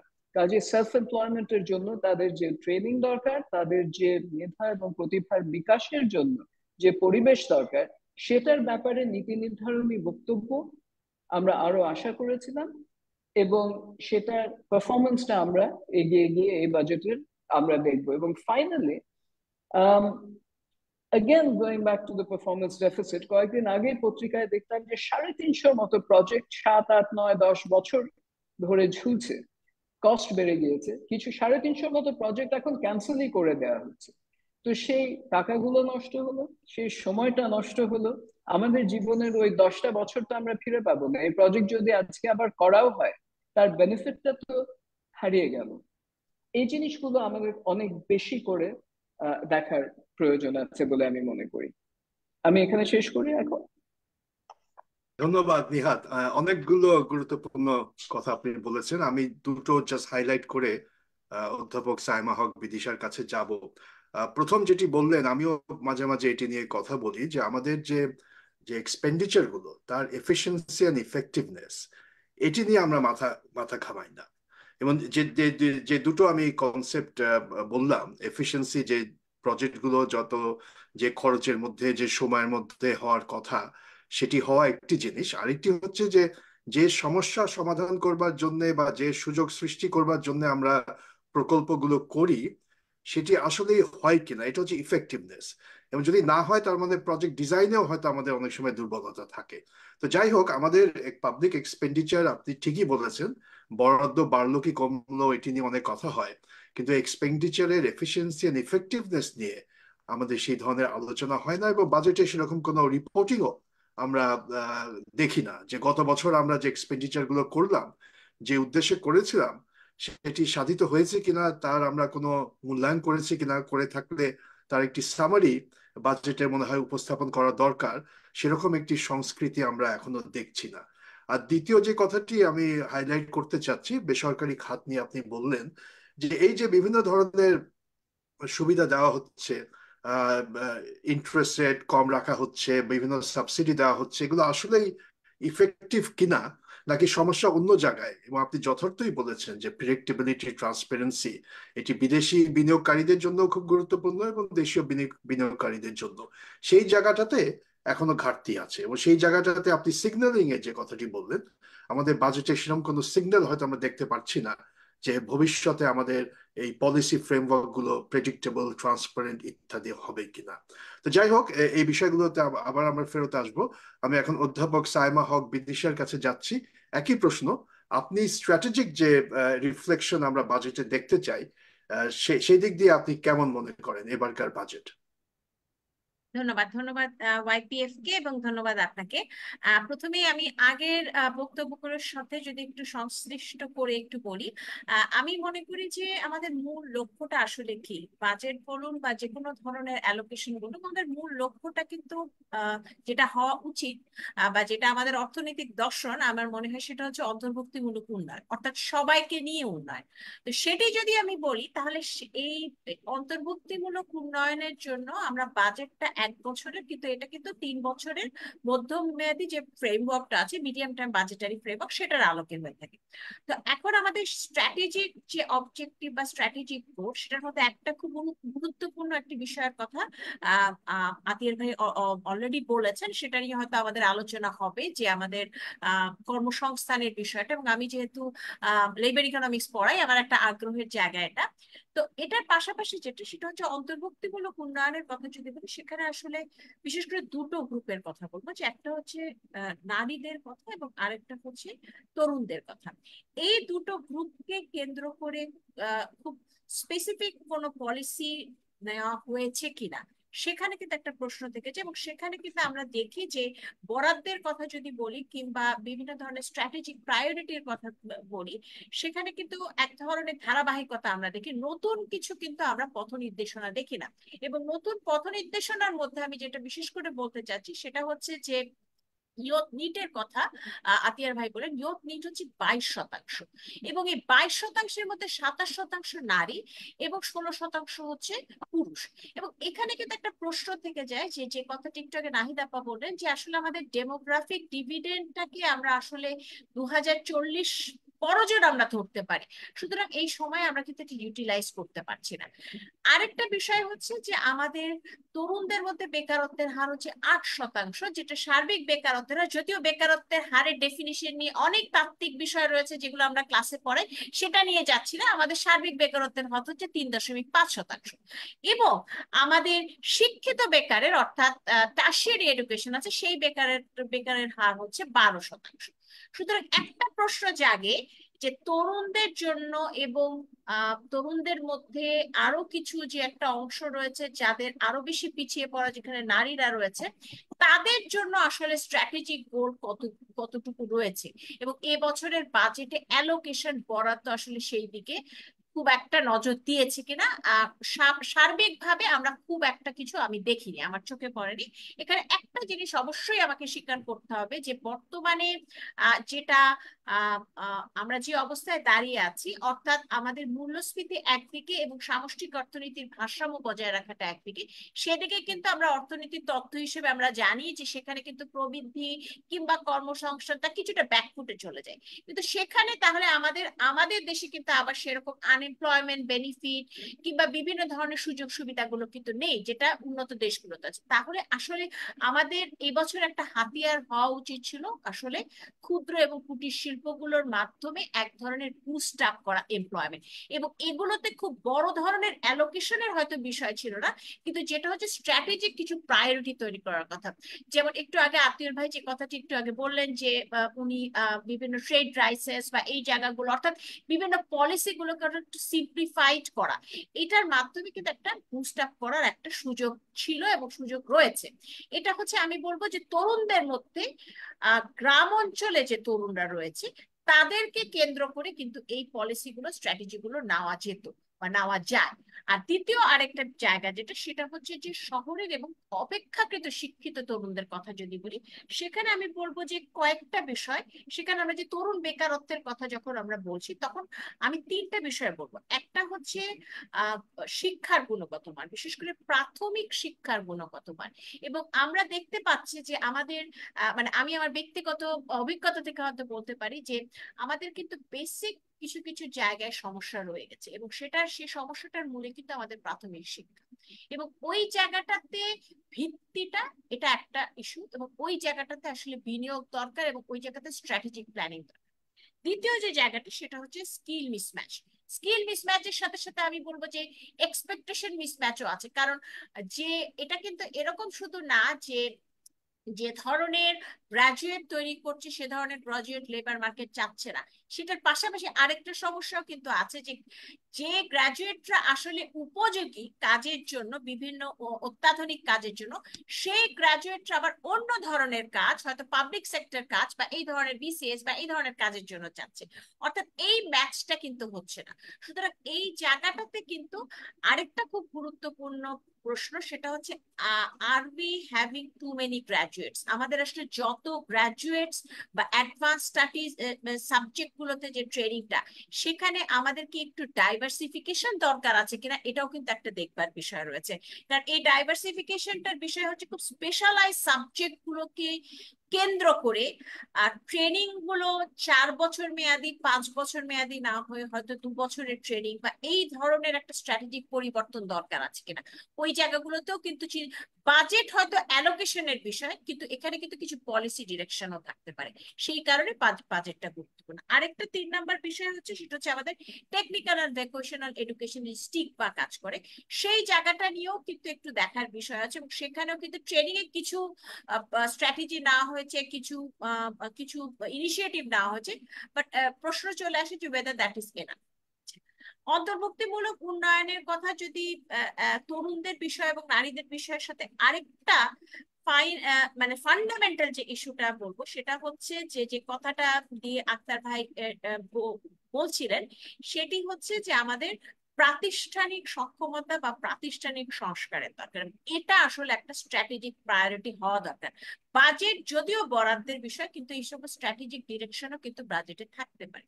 সেদিক থেকে যদি আমরা বলি, সেখানে হচ্ছে আমি তিনটা খাতের কথা বলবো। একটা হচ্ছে রাজস্ব আহরণের ক্ষেত্রে সংস্কার, দ্বিতীয় হচ্ছে আমাদের ব্যাংকিং খাতের সংস্কার, এবং তৃতীয় যেটা সেটা হচ্ছে যে আমাদের ব্যয়ের ব্যবস্থাপনার ক্ষেত্রে সংস্কার। এবং এই তিনটা জায়গাতে সংস্কার যতক্ষণ পর্যন্ত না হচ্ছে, ততক্ষণ পর্যন্ত কিন্তু অ্যালোকেশনের ক্ষেত্রে যে কথাটা একটু আগে নাহিদাপ্পা বললেন যে নিহাদাপ্পা বললেন যে আসলে আমরা অ্যালোকেশনের ক্ষেত্রে আমাদের যতই অ্যালোকেশন বাড়ুক না কেন, আমরা সঠিক সুফলটা কিন্তু পাবো না। এবং সেখানে আরেকটা প্রশ্ন আসে যে এই অ্যালোকেশনের কথাই যখন আমরা বলি, এক্সপেন্ডিচারের কথাই বলি, ব্যয় ব্যবস্থাপনার কথা বলি, সেখানে একটা প্রশ্ন চলে আসে যে আমাদের মানে we are in a belt tightening position. যদি সেটা হয়, তাহলে এখানে একটা প্রশ্ন আসে যে আমাদের জনপ্রশাসনে কিন্তু বাজেটে বরাদ্দ 22%, হ্যাঁ, আমাদের সুদে কিন্তু বাজেটে বরাদ্দ 14%। এই জায়গাগুলোতে কিন্তু আরো চিন্তার কিন্তু বিষয় আছে যে এখানে আসলে আসলে আমরা আমাদের অগ্রাধিকার, কারণ যখন আমাদের সম্পদ কম তখন আমাদের অগ্রাধিকারটা ঠিক করতে হবে, ওই অগ্রাধিকার ঠিক করার জায়গায় আমরা রয়েছে কিনা। আর সেখানে আরেকটা প্রশ্ন যেটা চলে আসে, সে এই জায়গাটাতে হচ্ছে যে আমাদের আসলে এফেক্টিভ মনিটরিং এন্ড ইভালুয়েশন, সঠিক পরিবীক্ষণ এবং মূল্যায়ন যদি আমাদের থাকা দরকার। এবং এটা একটা বলা যেতে পারে এটা একটা মাস্ট, একটা রিকোয়ারমেন্টে পরিণত হয়েছে আমাদের ব্যয় ব্যবস্থাপনার ক্ষেত্রে। অর্থাৎ প্রতি বছরে 2বার অন্তত দেখা দরকার মন্ত্রণালয় ভিত্তিক, প্রকল্প ভিত্তিক, যে কি কি কারণে সমস্যাগুলো কোথায়। আমরা ব্যয় বাড়াবো না বা অ্যালোকেশন বাড়াবো না কারণ এটা ব্যবহার করতে পারছে না, এটা আমার মনে হয় যে সঠিক আমাদের স্ট্র্যাটেজি না। আমাদের সঠিক স্ট্র্যাটেজি হবে কেন আসলে ব্যয় করতে পারছে না, ওই জায়গাটাতে আমাদের দেখার দরকার আছে। এবং সেই জায়গাগুলোতে যদি আমাদের পরিবীক্ষণটা সঠিক হয় এবং পরিবীক্ষণের আলোকে যদি পরের বছরের বাজেটে আমরা পরিবর্তনটা আনতে পারি, তাহলে কিন্তু আমাদের যে স্কেয়ার্স রিসোর্স, সেই স্কেয়ার্স রিসোর্সের এফেক্টিভ ইউটিলাইজেশনটা আমরা করতে পারবো। এবং এখানে আরো একটা জিনিস দেখার দরকার আছে, সেটা হচ্ছে সংশোধিত বাজেট। আমাদের যখন বাজেট সংশোধন করা হয়, তখন সংশোধিত বাজেটে অনেক সময় কিন্তু দেখা যায় যে অনেক গুরুত্বপূর্ণ প্রকল্প বাদ পড়ে যায়, এবং তখন দেখা যায় যে এডুকেশন বাজেট যেটা 14% আমরা বাজেটের বলছি, সেটা হয়তো 14% থাকে না। তো ওই জায়গাগুলোতেও দেখার দরকার আছে যে কেন বারবার আমরা হেলথ সেক্টর, এডুকেশন সেক্টর, এই সেক্টর গুলোতে এক ধরনের অদক্ষতার কথা বলছি। এবং এই জায়গাগুলোতে আসলে সঠিক পরিবীক্ষণ এবং মূল্যায়নটা আনা দরকার। এবং এটা আমার মনে হয় এটা একদম প্রাইম টার্গেট হওয়ার দরকার আমাদের স্ট্র্যাটেজিক প্রায়োরিটি দিতে। আরেকটা জিনিস হচ্ছে আমাদের রাজস্ব আহরণের ক্ষেত্রে আমরা সবসময় আমাদের দেখা যায় যে এবছরের বাজেটে একটা জিনিস আমি বলবো যে কিছু কিছু ক্ষেত্রে ব্যক্তি খাতে যে আয়কর, সেখানে সংস্কার কিছু কিছু করা হয়েছে আবগারি শুল্কের ক্ষেত্রে, এবং বিভিন্ন জায়গায় স্ল্যাব গুলো পরিবর্তন করা হয়েছে। কিন্তু এখানে একটা প্রশ্ন আসে, আমরা যখন আমাদের ইনকাম ইনইকুয়ালিটির ফিগারটা দেখি, সেই ইনকাম ইনইকুয়ালিটি ফিগার কিন্তু আসলে অ্যাকচুয়াল পিকচার রিফ্লেক্ট করে না, সেটা আমি আপনি সবাই জানি যে আমাদের সার্ভেতে সেটা উঠে আসে না। কিন্তু সেখানে কিন্তু একটা প্রশ্ন থেকে যায় যে সেই জায়গাটাতে কিন্তু আমাদের কিন্তু একটা প্রোগ্রেসিভ ট্যাক্স স্ট্রাকচার দরকার। আমাদের ট্যাক্স স্ট্রাকচার কি আদৌ প্রোগ্রেসিভ কিনা, সেখানে কিন্তু প্রশ্ন রয়ে গেছে। আমরা ট্যাক্স স্ল্যাব হয়তো একটা বাড়িয়েছি, কিন্তু সেই ট্যাক্স স্ল্যাবটা যে বাড়িয়েছে, এখানে প্রশ্ন আসে 20 লাখ টাকার উপর ট্যাক্স স্ল্যাব যেটা, সেটা সেখানে কেন 50 লাখ টাকার উপর নাই, কেন 75 লাখ টাকার উপর নাই। আমাদের কিন্তু উপরের দিকে অনেক কিন্তু ট্যাক্সেবল ইনকাম রয়েছে, সেই জায়গাটা কেন নাই। আমাদের কিন্তু উপজেলাগুলোতে, এবং আমি রেভিনিউ ক্ষেত্রে যে সংস্কারের কথা, সেই জায়গাটাতে একটু বলে এখানে শেষ করবো যে সেই জায়গাগুলোতে কিন্তু অনেক কিছু কাজ করার আছে। সেই জায়গাগুলোতে অনেকে কিন্তু পটেনশিয়াল অনেকে আছে, কিন্তু সেই জায়গাগুলোতে আমরা কিন্তু সেভাবে জোর দিচ্ছি, সেই জায়গাগুলোতে আসলে সংস্কার দরকার। সুতরাং মূলত প্রাতিষ্ঠানিক সংস্কারটা, এটা আমাদের এফেক্টিভ বাজেটারি অ্যালোকেশন এবং এফেক্টিভ ইউটিলাইজেশন অফ স্কেয়ার্স রিসোর্সের জন্য ফান্ডামেন্টাল। আমি এখানে এই পর্যায়ে শেষ করছি। অনেক ধন্যবাদ। আপনি অনেকগুলোই গুরুত্বপূর্ণ প্রসঙ্গ উপস্থাপন করেছেন। আমি আবার জাস্ট 2-3টি হাইলাইট করছি। আপনি যেমন ইনক্লুসিভিটির কথা বললেন, অত্যন্ত গুরুত্বপূর্ণ। আমরা যে ইনক্লুসিভ সোসাইটি চাই, ইনক্লুসিভ গ্রোথ চাই, তার প্রতিফলন আমরা বাজেটে দেখতে পাচ্ছি কিনা সেই বিষয়ে আপনার কিছু সংশয় আছে, জেন্ডার ইস্যুজে, ইউথ ইস্যুজে। আরেকটি যেটি কথা বললেন, যেটি আমার নজর কেড়েছে, মিসম্যাচের কথা বললেন। যে ব্যবসা খাতে তারা যে ধরনের স্কিলস চাচ্ছে সেরকম পাচ্ছে না, আবার যারা গ্রাজুয়েট হচ্ছে তাদের যে স্কিলসটা তারা অ্যাকোয়ার করেছে, সেই স্কিলস গুলো যেখানে ব্যবহার করতে পারে, সেখানে না যেয়ে তারা অন্য ধরনের চাকরি চাচ্ছে, এটা একটি মিসম্যাচের প্রবলেম আছে। আরেকটি যেটা অত্যন্ত গুরুত্বপূর্ণ বিষয় সেটা হচ্ছে আপনি যেটাকে বললেন যে একটি ইভ্যালুয়েশনের দরকার, এবং বিশেষ করে অনেকগুলো মন্ত্রণালয় আমরা জানি যেখানে আমরা বরাদ্দ বাড়ানোর কথা সবসময় বলি, শিক্ষা, স্বাস্থ্য খাত, সেখানে কিন্তু দেখা গেছে যে তারা যেটা বরাদ্দ করা হচ্ছে সেটাও তারা খরচ করতে পারছে না। তো যেটাকে ইংরেজিতে আমরা বলি অপারেশনালাইজেশন, যে একটা বরাদ্দ দেওয়া হয়েছে, সেগুলোকে বিভিন্ন প্রজেক্ট ডিজাইন করে সেই প্রজেক্টগুলো বাস্তবায়ন করবার জন্য যেসব কাজ করা দরকার সেগুলো কেন জানি ঠিক মতো হচ্ছে না। তো সেই দক্ষতার দিকে হয়তো আমরা ওইভাবে নজর দিচ্ছি না, বারবার বলছি যে বরাদ্দ বাড়ানো দরকার ইত্যাদি। তো যাই হোক, আরো অনেকগুলো গুরুত্বপূর্ণ বিষয় আপনি বলেছেন, সময়ের স্বল্পতার কারণে আমি এগুলো উল্লেখ করলাম না। আমাদের আসলে এতক্ষণে ফ্লোর ওপেন করে দেওয়ার কথা, তবে প্রশ্ন এখনো খুব বেশি আসেনি। একটি প্রশ্ন এসছে, আমরা প্রশ্নটি নেব একটু পরে। কিন্তু এই প্যানেলে যে আলোচনাগুলো হলো তার ভিত্তিতে হয়তো সবারই আপনাদের রিয়াকশন থাকতে পারে।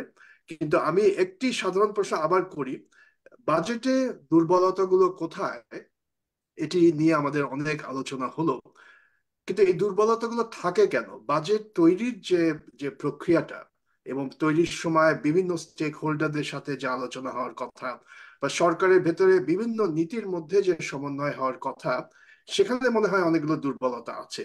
তা আমি আপনাদের তিনজনকে অনুরোধ করব, এবং জাস্ট 2-3 মিনিটের মধ্যে যদি একটু বলতে পারেন এই বিষয়গুলি, যে বাজেট তৈরির যে প্রক্রিয়া সেখানে স্টেক হোল্ডারদের কথাগুলো কতটুকু বিবেচনায় নেওয়া হচ্ছে, একটি প্রশ্ন।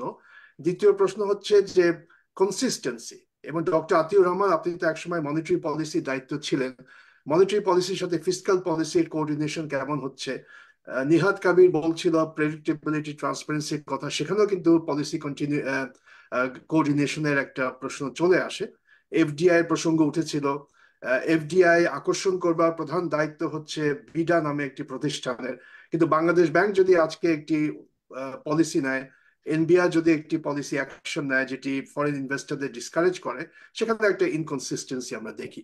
তো বাজেট তৈরির প্রক্রিয়া, আমাদের সরকারের নীতিমালার মধ্যে যে কোঅর্ডিনেশনের অভাব আমরা অনেক সময় দেখি, এই বিষয়গুলি নিয়ে আপনারা সংক্ষেপে 2-3 মিনিটের মধ্যে যদি কিছু বলেন, তারপর আমরা প্রশ্নগুলো নেব, এবং আপনারা যে কথাগুলো আগে বলছিলেন যে আরো আপনাদের কিছু বলার আছে বলতে পারেন। বাট এই বিষয়টি নিয়ে যদি একটু সংক্ষেপে আপনারা তিনজনই, আমি ডক্টর আতিউর রহমানের কাছে আবার যাচ্ছি প্রথমে। ধন্যবাদ আক্তার। আমি আশা করি যে মনিটারি পলিসি এবং ফিসকাল পলিসির যে কোঅর্ডিনেশন, এটা নিয়ে আলোকপাতটা করি। যে সমস্যা, যে প্রশ্নটা তুমি তুললে, কথা ঠিক, স্টেক হোল্ডারদের সাথে আমরা খুব বেশি আলাপ করি না, যেটা নিহাত কবির বললেন। আমাদের বিনিয়োগকারীদের সাথে, বিশেষ ফরেন ডাইরেক্ট ইনভেস্টমেন্টের বাদই দিই, দেশের বিনিয়োগকারীও যারা, তাদের সাথে আমরা খুব গভীরভাবে আলাপ করি বলে মনে হয় না। বরং যারা আলাপের বাইরে গিয়ে নানা ধরনের সুযোগ তারা গ্রহণ করে ট্রান্সপারেন্সির অভাবে, সেটি প্রাধান্য পায় বাজেটে। আমি একটা উদাহরণ দিই। কোনো একটা বড় গ্রুপ হয়তো তাদের যে ভ্যাট দেবার কথা, সেই পরিমাণটা কি করে কমানো যায় সেটার একটা রফা দফা তারা করে ফেলতে পারে। এবং যেটা যদি যদি ডিজিটাইজেশন থাকতো, যদি তাদের সম্পূর্ণটা রিফ্লেক্টেড হতো, হয়তো সেই সুযোগ আর থাকতো না। যে পরিমাণ ভ্যাট তাদের দেওয়ার কথা সেটাই তারা দিতেন। এই যে লার্জ ট্যাক্স পেয়ার্স ইউনিটের মধ্যে কি ঘটে সেটা ব্ল্যাক বক্সের মতো মনে হয়। তো ওই জায়গাগুলোতে আমার মনে হয় যে কাজ আরো অনেক করবার আছে, এবং নিশ্চয়ই করবেন। মনিটারি পলিসি এবং ফিসকাল পলিসির এবারের একটি, আমি মনে করি যে ভালো সমন্বয়ের চেষ্টা চলেছে। এ কথা তো ঠিক যে এই বছর আমরা মনিটারি পলিসি খুব টাইট করেছি, যদিও যেটা আমি আগেও বলেছি আরো আগে শুরু করতে পারলে ভালো হতো। তার সাথে কিন্তু এবারের বাজেট খানিকটা, আমি বলবো অ্যালাইন। ফিসকাল পলিসি তো খানিকটা টাইটেনিং করবার একটা চেষ্টা চলেছে। ডেভেলপমেন্ট বাজেট 1%-এর মতো মাত্র বাড়ানো হয়েছে, যেটা আরো অনেক বাড়ানো হতো।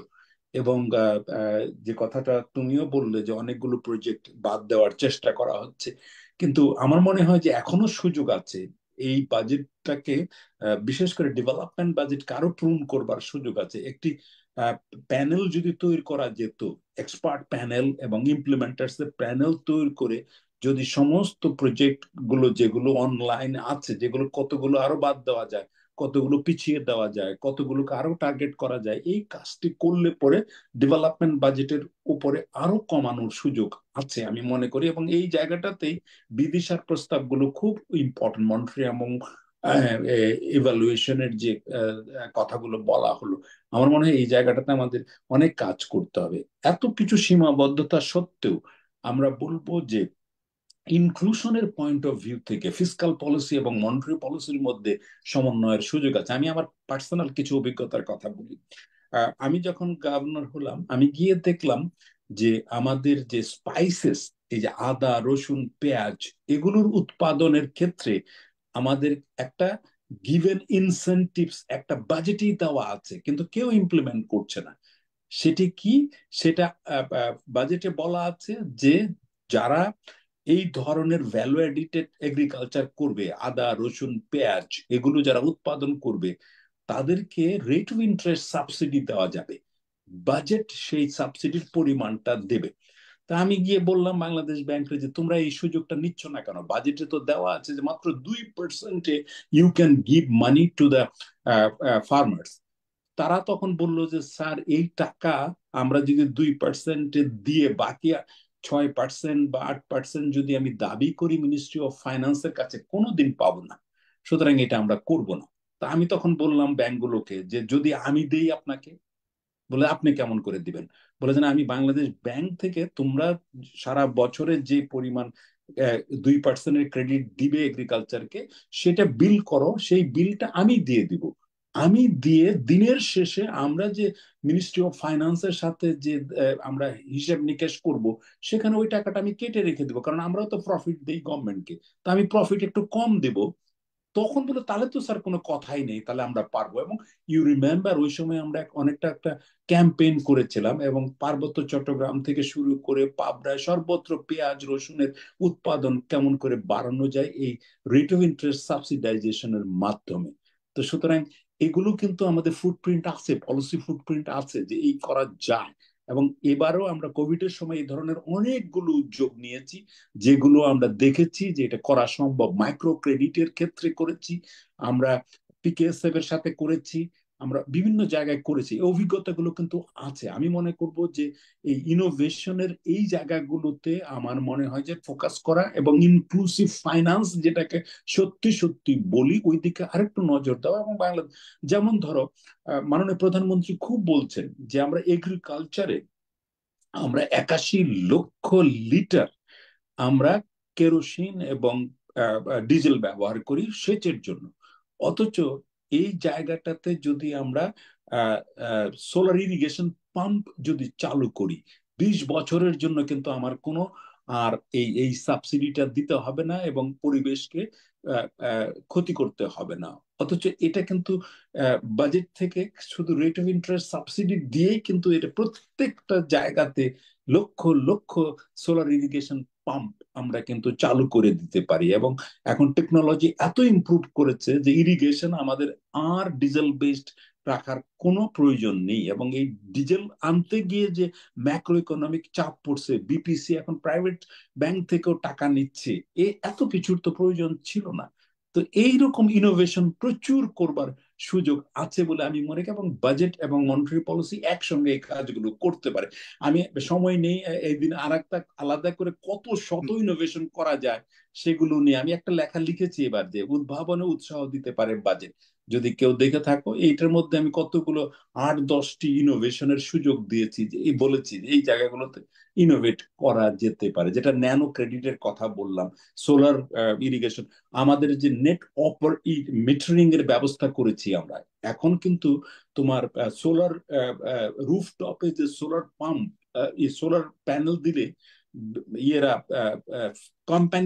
কোম্পানিগুলো তারা এই ইলেকট্রিসিটি ন্যাশনাল গ্রিডেও দিতে পারে এবং তার জন্য দাম পায়। কিন্তু যে জায়গাটাতে হয়েছে তাদের বলছে যে 70% পর্যন্ত তারা দিতে পারবে, এর বেশি দিতে পারবে না।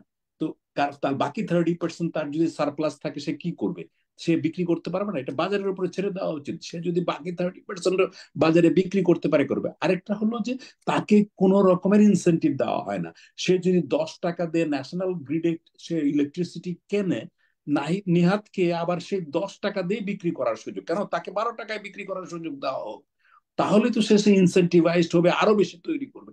এটা প্রাইভেট কেও দেওয়া উচিত। আমি আমার আমার ফ্ল্যাটের মাথায় আমি ওরকম একটা নেট মিটারিং সুযোগ চাই, যাতে করে আমি 12 টাকা দিয়ে ন্যাশনাল গ্রিডে বিক্রি করব, 10 টাকা দিয়ে কিনবো, আমার 2 টাকা লাভ। তো এমনি তো এটার একটা ইনসেন্টিভাইজেশন শুরু হয়ে যাবে। এরকম অনেক ইনোভেশন করবার সুযোগ আছে মনিটারি পলিসি এবং ফিসকাল পলিসির মধ্য দিয়ে। আপনাকে অনেক ধন্যবাদ। এই যে পলিসি ইনোভেশনের কথা বললেন, এবং আমি ওয়াইপিএফ কে সাজেস্ট করবো যে এই বিষয়টি নিয়ে আমাদের একটা আলাদাভাবে একটা আলোচনা হওয়া দরকার। তো পলিসি ইনোভেশনের অনেকগুলো উদাহরণ আছে। সরকারের ভেতরে যে ইনস্টিটিউশনাল মেমোরি, তার মধ্যে এগুলো থাকার কথা, কিন্তু অনেক সময় হারিয়ে যায়, সেটাও আমরা জানি। অতএব এই ইনোভেশন গুলো কবে তুমি কখন তুমি করা একটা চমৎকার কাজ করেছিলে, যদিও এখন কেউ আলাপ করে না, রেগুলেটরি রিফর্ম কমিশনের মতো বা কমিটির মতো একটা কাজ করেছিল, আকবর আলী খান তখন ছিলেন আমার মনে আছে। তো অনেকগুলো বিষয় আমরা তখন খুঁজে বের করেছিলাম যে কোথায় কোথায় পলিসি ইনোভেশন করবার সুযোগ আছে। আমার মনে হয় যে we should go back to the history again এবং ওগুলো খুঁজে খুঁজে বের করা। আমরা বাংলাদেশ ব্যাংক থেকে অসংখ্য ইনোভেশন করেছিলাম, সেগুলো তো ফুটপ্রিন্ট আছে, পলিসিগুলো তো আছে, সেগুলো খুঁজে বের করে আমার মনে হয় সামনে নিয়ে আসা উচিত। অবশ্যই, হ্যাঁ। আমি এবার একটু অন্য সিকোয়েন্সে যাই। আমি অধ্যাপক সায়মা হক বিদিশার কাছে আগে যাচ্ছি। যে প্রশ্নটা আমি আগে করেছিলাম, যে এই যে বাজেট প্রণয়নের যে যে প্রক্রিয়াটি, সেখানে স্টেক হোল্ডারদের, অর্থনীতিবিদ হোক বা অন্যান্য প্রাইভেট সেক্টর বা অন্যান্য, তাদের যে অংশগ্রহণ, তাদের কথাটা কতটুকু শোনা হয়, এই বিষয়টি, এবং পলিসির ভেতরে যে কনসিস্টেন্সি, কিংবা এখন ডক্টর আতিউর রহমান যে কথাটি বললেন যে অনেক পলিসি ইনোভেশনের সুযোগ আছে, ইনোভেশন করাও হয়েছে, কিন্তু সেই খবরগুলো হয়তো সবসময় আমরা রাখি না, সরকারের ভেতরে সেই মেমোরিও হয়তো আস্তে আস্তে দুর্বল হয়ে যায়। এই বিষয়গুলো নিয়ে আপনি একটু সংক্ষেপে 2-3 মিনিটের মধ্যে কিছু বলেন, তারপর আমরা প্রশ্নগুলো, 3টে প্রশ্ন এসছে, সেখানে আমরা যাব। ধন্যবাদ। প্রথমে যে বিষয়টা সেটা হচ্ছে যে আমি যেটা মনে করি যে যেটা আসলে মূল বিষয়, যে আমাদের যেহেতু 3 বছর মেয়াদী মধ্যমেয়াদী একটা কাঠামোর মধ্য দিয়ে যেতে হয়, সেখানে আসলে একটা হচ্ছে বাজেট প্রণয়নের ক্ষেত্রে শর্ট টার্ম চ্যালেঞ্জ বা শর্ট টার্ম ইস্যু কি, আমাদের শর্ট টার্ম ইস্যু দুটো, যেটার কথা একটু আগে বললাম। এটা ছাড়া আমাদের কিছু লং টার্ম ইস্যু, আমি ধন্যবাদ জানাতে চাই আতির ভাইকে যে উনি ক্লাইমেট চেঞ্জ এবং এনভায়রনমেন্টাল ইস্যুগুলোর বিষয়ে বলছেন, এবং সেটার সাথে সাথে আমাদের কর্মসংস্থানের বিষয় রয়েছে, আমাদের ব্যক্তি খাতে যে বিনিয়োগ, সেই বিষয়গুলো রয়েছে। এই সবগুলোকে যদি আমরা মাথায় রাখি, তাহলে আসলে আমাদের যে বিষয়টা জরুরি যেটি, সেটি হচ্ছে আমাদের অগ্রাধিকারটা তৈরি করা। এখন অগ্রাধিকার তৈরি করতে যে বিভিন্ন স্টেক হোল্ডারদের সাথে আলাপ আলোচনা করা হয়, এখন বিষয়টা যেটা, সেটা হচ্ছে যে যেটা চিন্তা করতে হবে যে সেটা হচ্ছে যে স্টেক হোল্ডার যাদের সাথে আলোচনা করা হয়, তাদের মধ্যে প্রত্যেকেই কিন্তু তাদের নিজস্ব একটা মাইক্রো পার্সপেক্টিভে চিন্তাটা করবে। কিন্তু যেটা গুরুত্বপূর্ণ সেটা হচ্ছে যে সামষ্টিক পার্সপেক্টিভে কোন জিনিসটা জরুরি, অগ্রাধিকার কোনটি। কারণ অনেক ক্ষেত্রেই দেখা যায় যে আমাদের এই পর্যায়ে আজকে বসে আমাদের জন্য হয়তো দুটো খাতের কথা আমরা যদি বলি যে হ্যাঁ, এই দুটো খাতে হয়তো আমাদের সবচেয়ে বেশি অগ্রাধিকার দেওয়া দরকার, অন্য আরেকটা খাতে হয়তো অগ্রাধিকার দেওয়ার ব্যাপার নেই। কিন্তু এখন যদি আমাদের স্টেক হোল্ডার বা লবি গ্রুপের প্রেসারে আমরা সেই খাতটা, যেটা আসলে অগ্রাধিকারের জায়গা এই মুহূর্তে না, সেখানকে গুরুত্ব দিই, তাহলে আসলে আমাদের যে লং টার্ম বা শর্ট টার্ম যে পার্সপেক্টিভ, সেখান থেকে কিন্তু আমরা সরে আসছি। সুতরাং প্রথম বিষয় হচ্ছে যে স্টেক হোল্ডার্সের সাথে ডিসকাশনের মধ্যে বিষয়টাই শুধু না, যেটা গুরুত্বপূর্ণ সেটা হচ্ছে এই ডিসকাশনের থেকে কোনটা আসলে আমাদের লং টার্ম ভিশন এবং শর্ট টার্ম ভিশনের সাথে কনসিস্টেন্টলি কোনটা গুরুত্বপূর্ণ, সেই অগ্রাধিকারটা বের করা, সেটা হচ্ছে সবচেয়ে গুরুত্বপূর্ণ। দ্বিতীয় যেটা বিষয় সেটা হচ্ছে অনেক সময় দেখা যায় যে স্টেক হোল্ডারের সাথে ডিসকাশনটা হয়, কিন্তু ডিসকাশনটা অনেক সময় দেখা যায় খুব পরে হয়, বা ডিসকাশনের যে আলোচনা হয়তো হচ্ছে, কিন্তু আলোচনার ফলে যে পলিসি বা যে স্ট্র্যাটেজি বা যে পরামর্শটা দেওয়া হয়, সেটা কতটুকু নেওয়া হয়। এবং সেখানে অনেক ক্ষেত্রে দেখা যায় যে আমরা হয়তো পরামর্শটা হয়তো নেওয়া হয়, কিন্তু নেওয়া হয় হয়তো আমাদের প্ল্যানিং প্রসেসের ক্ষেত্রে। কারণ আমি যদি এখানে আমি একটা কথা একটু বলতে চাই যে আমাদের যদি আমাদের প্ল্যান ডকুমেন্টেশন গুলো দেখি, অনেক প্ল্যান ডকুমেন্টেশনের সাথে আমি নিজেও কাজ করেছি, এবং সেই প্ল্যান ডকুমেন্টেশনে কিন্তু অনেক ডিটেইল কিন্তু স্ট্র্যাটেজি গুলো আউটলাইন করা আছে, কিন্তু প্রশ্ন কিন্তু থাকে প্ল্যান ডকুমেন্ট গুলো দিকে যদি আপনি তাকান, সেখানকার টার্গেটের দিকে যদি তাকান, সেখানকার স্ট্র্যাটেজির দিকে যদি তাকান, এবং বাজেটের অ্যালোকেশনের দিকে যদি তাকান, এবং বাজেটের এখন যে অবস্থা বা স্টেট অফ দ্য ইকোনমির দিকে তাকান, সেখানে টার্গেট গুলো অনেক সময় মিসম্যাচড। তো এখানে কিন্তু প্রশ্নটা হচ্ছে যে আসলে আমরা আমাদের অগ্রাধিকারের জায়গায় আমাদের প্ল্যানিংটার সাথে আমাদের অ্যালোকেশন, সেটাকেও আমাদের কিন্তু একীভূত করার দরকার আছে, এবং এখানেও কিন্তু কিছু শর্টকামিং রয়ে গেছে, এবং এই জায়গাটাতেও কিন্তু কাজ করার দরকার আছে। এবং আরেকটা জায়গাতে কাজ করার দরকার আছে, সেটা হচ্ছে মন্ত্রণালয়গুলোর সমন্বয়। এবং মন্ত্রণালয়গুলোর সমন্বয়ের ক্ষেত্রে, এবং কোন মন্ত্রণালয় আসলে কোন জায়গাতে ক্রস কাটিং বিষয়গুলো, সেখানে আসলে কে লিড দিবে। ক্রস কাটিং বিষয়গুলো হচ্ছে ক্লাইমেট, ক্রস কাটিং বিষয় হচ্ছে জেন্ডার, ক্রস কাটিং বিষয় হচ্ছে ইয়ুথ, ক্রস কাটিং বিষয় অবশ্যই মূল্যস্ফীতি। তো এই জায়গাগুলোর কথা যখন বলি, তখন দেখা যায় একটা কোঅর্ডিনেশনের যে সমস্যা রয়েছে, সেই কারণে লবি গ্রুপ বলুন বা স্টেক হোল্ডাররা যখন বলুক, lobby group is a negative connotation, but stake হোল্ডাররা যখন কথা বলে, তখন কিন্তু দেখা যায় যে ওই জায়গায় কোঅর্ডিনেশনটা যেহেতু খুব ভালোভাবে কাজ করছে না, সেই কারণে দেখা যায় যে প্রপার রিফ্লেকশনটাও কিন্তু আমরা অনেক সময় দেখি না। তা আমার মনে হয় এখানে আমি শেষ করি। ধন্যবাদ। অত্যন্ত গুরুত্বপূর্ণ কথা বললেন যে এই যে সমন্বয়ের অভাব এবং বিশেষ করে যেগুলো ক্রস কাটিং ইস্যুস আছে সেখানে যে সমন্বয়ের অভাব, এবং এর ফলে স্টেক হোল্ডাররা যে কথাগুলো বলছেন, হয়তো টেবিলের অপর পাশে যারা আছে সরকারি প্রতিনিধি, তারা হয়তো শুনছেন এবং আন্তরিকভাবেই হয়তো অনেক সময় তারা সেটাতে রেসপন্ড করতে চাচ্ছেন, কিন্তু তারপর গভর্নমেন্ট মেশিনারির মধ্যে যখন তারা সেটি নিয়ে কিছু করতে যান, তখন দেখা যায় যে এই যে আন্তঃ মন্ত্রণালয়ের যে সমন্বয়ের অভাব, বিশেষ করে ক্রস কাটিং বিষয়গুলোতে, সে কারণে হয়তো তারা করতে পারছেন না। এবং এই জন্য আমি একটা সংযোগ দেখলাম, আমি যে দুটো প্রশ্ন করেছিলাম আলাদাভাবে, যে স্টেক হোল্ডারদের যে ইনফ্লুয়েন্স বা ইনপুটস পলিসি প্রণয়নের এই প্রক্রিয়ার মধ্যে, আর সরকারের ভেতরে পলিসির মধ্যে যে সমন্বয়, দুটো আলাদা প্রশ্ন করেছিলাম, কিন্তু আপনি খুব সুন্দরভাবে এর মধ্যেও কিন্তু একটি যোগাযোগ আছে, এটি আপনি দেখালেন। তার জন্য অনেক ধন্যবাদ। আমি নিহাত কবিরের কাছে যাচ্ছি। আহ, আপনি যেভাবে খুশি প্রশ্নের উত্তর দিতে পারেন, কিন্তু আমি খুব টেম্পটেড একটা কথা বলতে, যে সাধারণভাবে একটা ধারণা আছে বাংলাদেশে যে এখন বাংলাদেশের বেসরকারি খাত, প্রাইভেট সেক্টর, বিজনেস সেক্টর অত্যন্ত ক্ষমতাশীল, এবং সরকারের নীতি প্রণয়নের ক্ষেত্রে, নীতি বাস্তবায়নের ক্ষেত্রে তাদের আহ, প্রচুর ইনফ্লুয়েন্স আছে। আবার বেসরকারি খাতের কথা যখন শুনি এবং আপনার প্রথম বক্তব্যের প্রতিফলন দেখলাম, যে বাস্তবে হয়তো সেরকম না, আপনারা অনেক কিছু চাইছেন, অনেক কিছু বলছেন, কিন্তু সেইভাবে হয়তো প্রতিফলন হচ্ছে না। তো সেই দৃষ্টিকোণ থেকেও আপনি এই প্রশ্নের জবাব দিতে পারেন, সমন্বয় এবং স্টেক হোল্ডারদের ধন্যবাদ ইনফ্লুয়েন্স। আক্তার ভাই। এই যে স্টেক হোল্ডার কনসালটেশন আপনি যখন বললেন, আমি হেসেই ফেললাম। কারণ আমি তো 5 বছর মেট্রোপলিটন চেম্বারের প্রেসিডেন্ট ছিলাম, তার আগে বেশ কয়েক বছর তাদের ট্যাক্সেশন এন্ড ট্যারিফ সাব কমিটির আমি চেয়ার ছিলাম। প্রতি বছরই আমাদেরকে নিমন্ত্রণ করা হতো যে আপনারা এসে আপনাদের বাজেট প্রপোজাল গুলো দেবেন। তো এমসিসিআই আপনি জানেন যে বেশ সিরিয়াসলি কাজ টাজ করে। আমরা অনেক ঘন্টা বসে অনেক কিছু করে, আর নিজেদের মধ্যে অনেক কনসালটেশন করে 200-300 হয়তো প্রপোজাল আমরা দিলাম। তার মধ্যে ধরুন একদম সাবস্ট্যান্টিভ লিগাল চেঞ্জেস বা পলিসি চেঞ্জের জন্য 15-20-30টা প্রপোজাল দিলাম। তো আমরা গেলাম, 1 ঘন্টা কথা বললাম তাদের সঙ্গে, তারা তাদের বক্স টিক করলেন যে প্রাইভেট সেক্টর কনসালটেশন হয়ে গেছে। তার কোনো প্রতিফলন দেখলাম না। তো আমি একবার ধর্মঘট করবো, বা আমি বললাম যে আমি যাব না। তখন তারা একেবারে বললেন, না না না, আপনি আসবেন, এটা কি করে হয়, এফসিসিআই কে তো আসতেই হবে, আমরা তো আপনাদের কথাই শুনি। এই যে দেখেন, আপনাদের 3টা প্রপোজাল কিন্তু আমরা গ্রহণ করেছি 350 প্রপোজালের মধ্যে।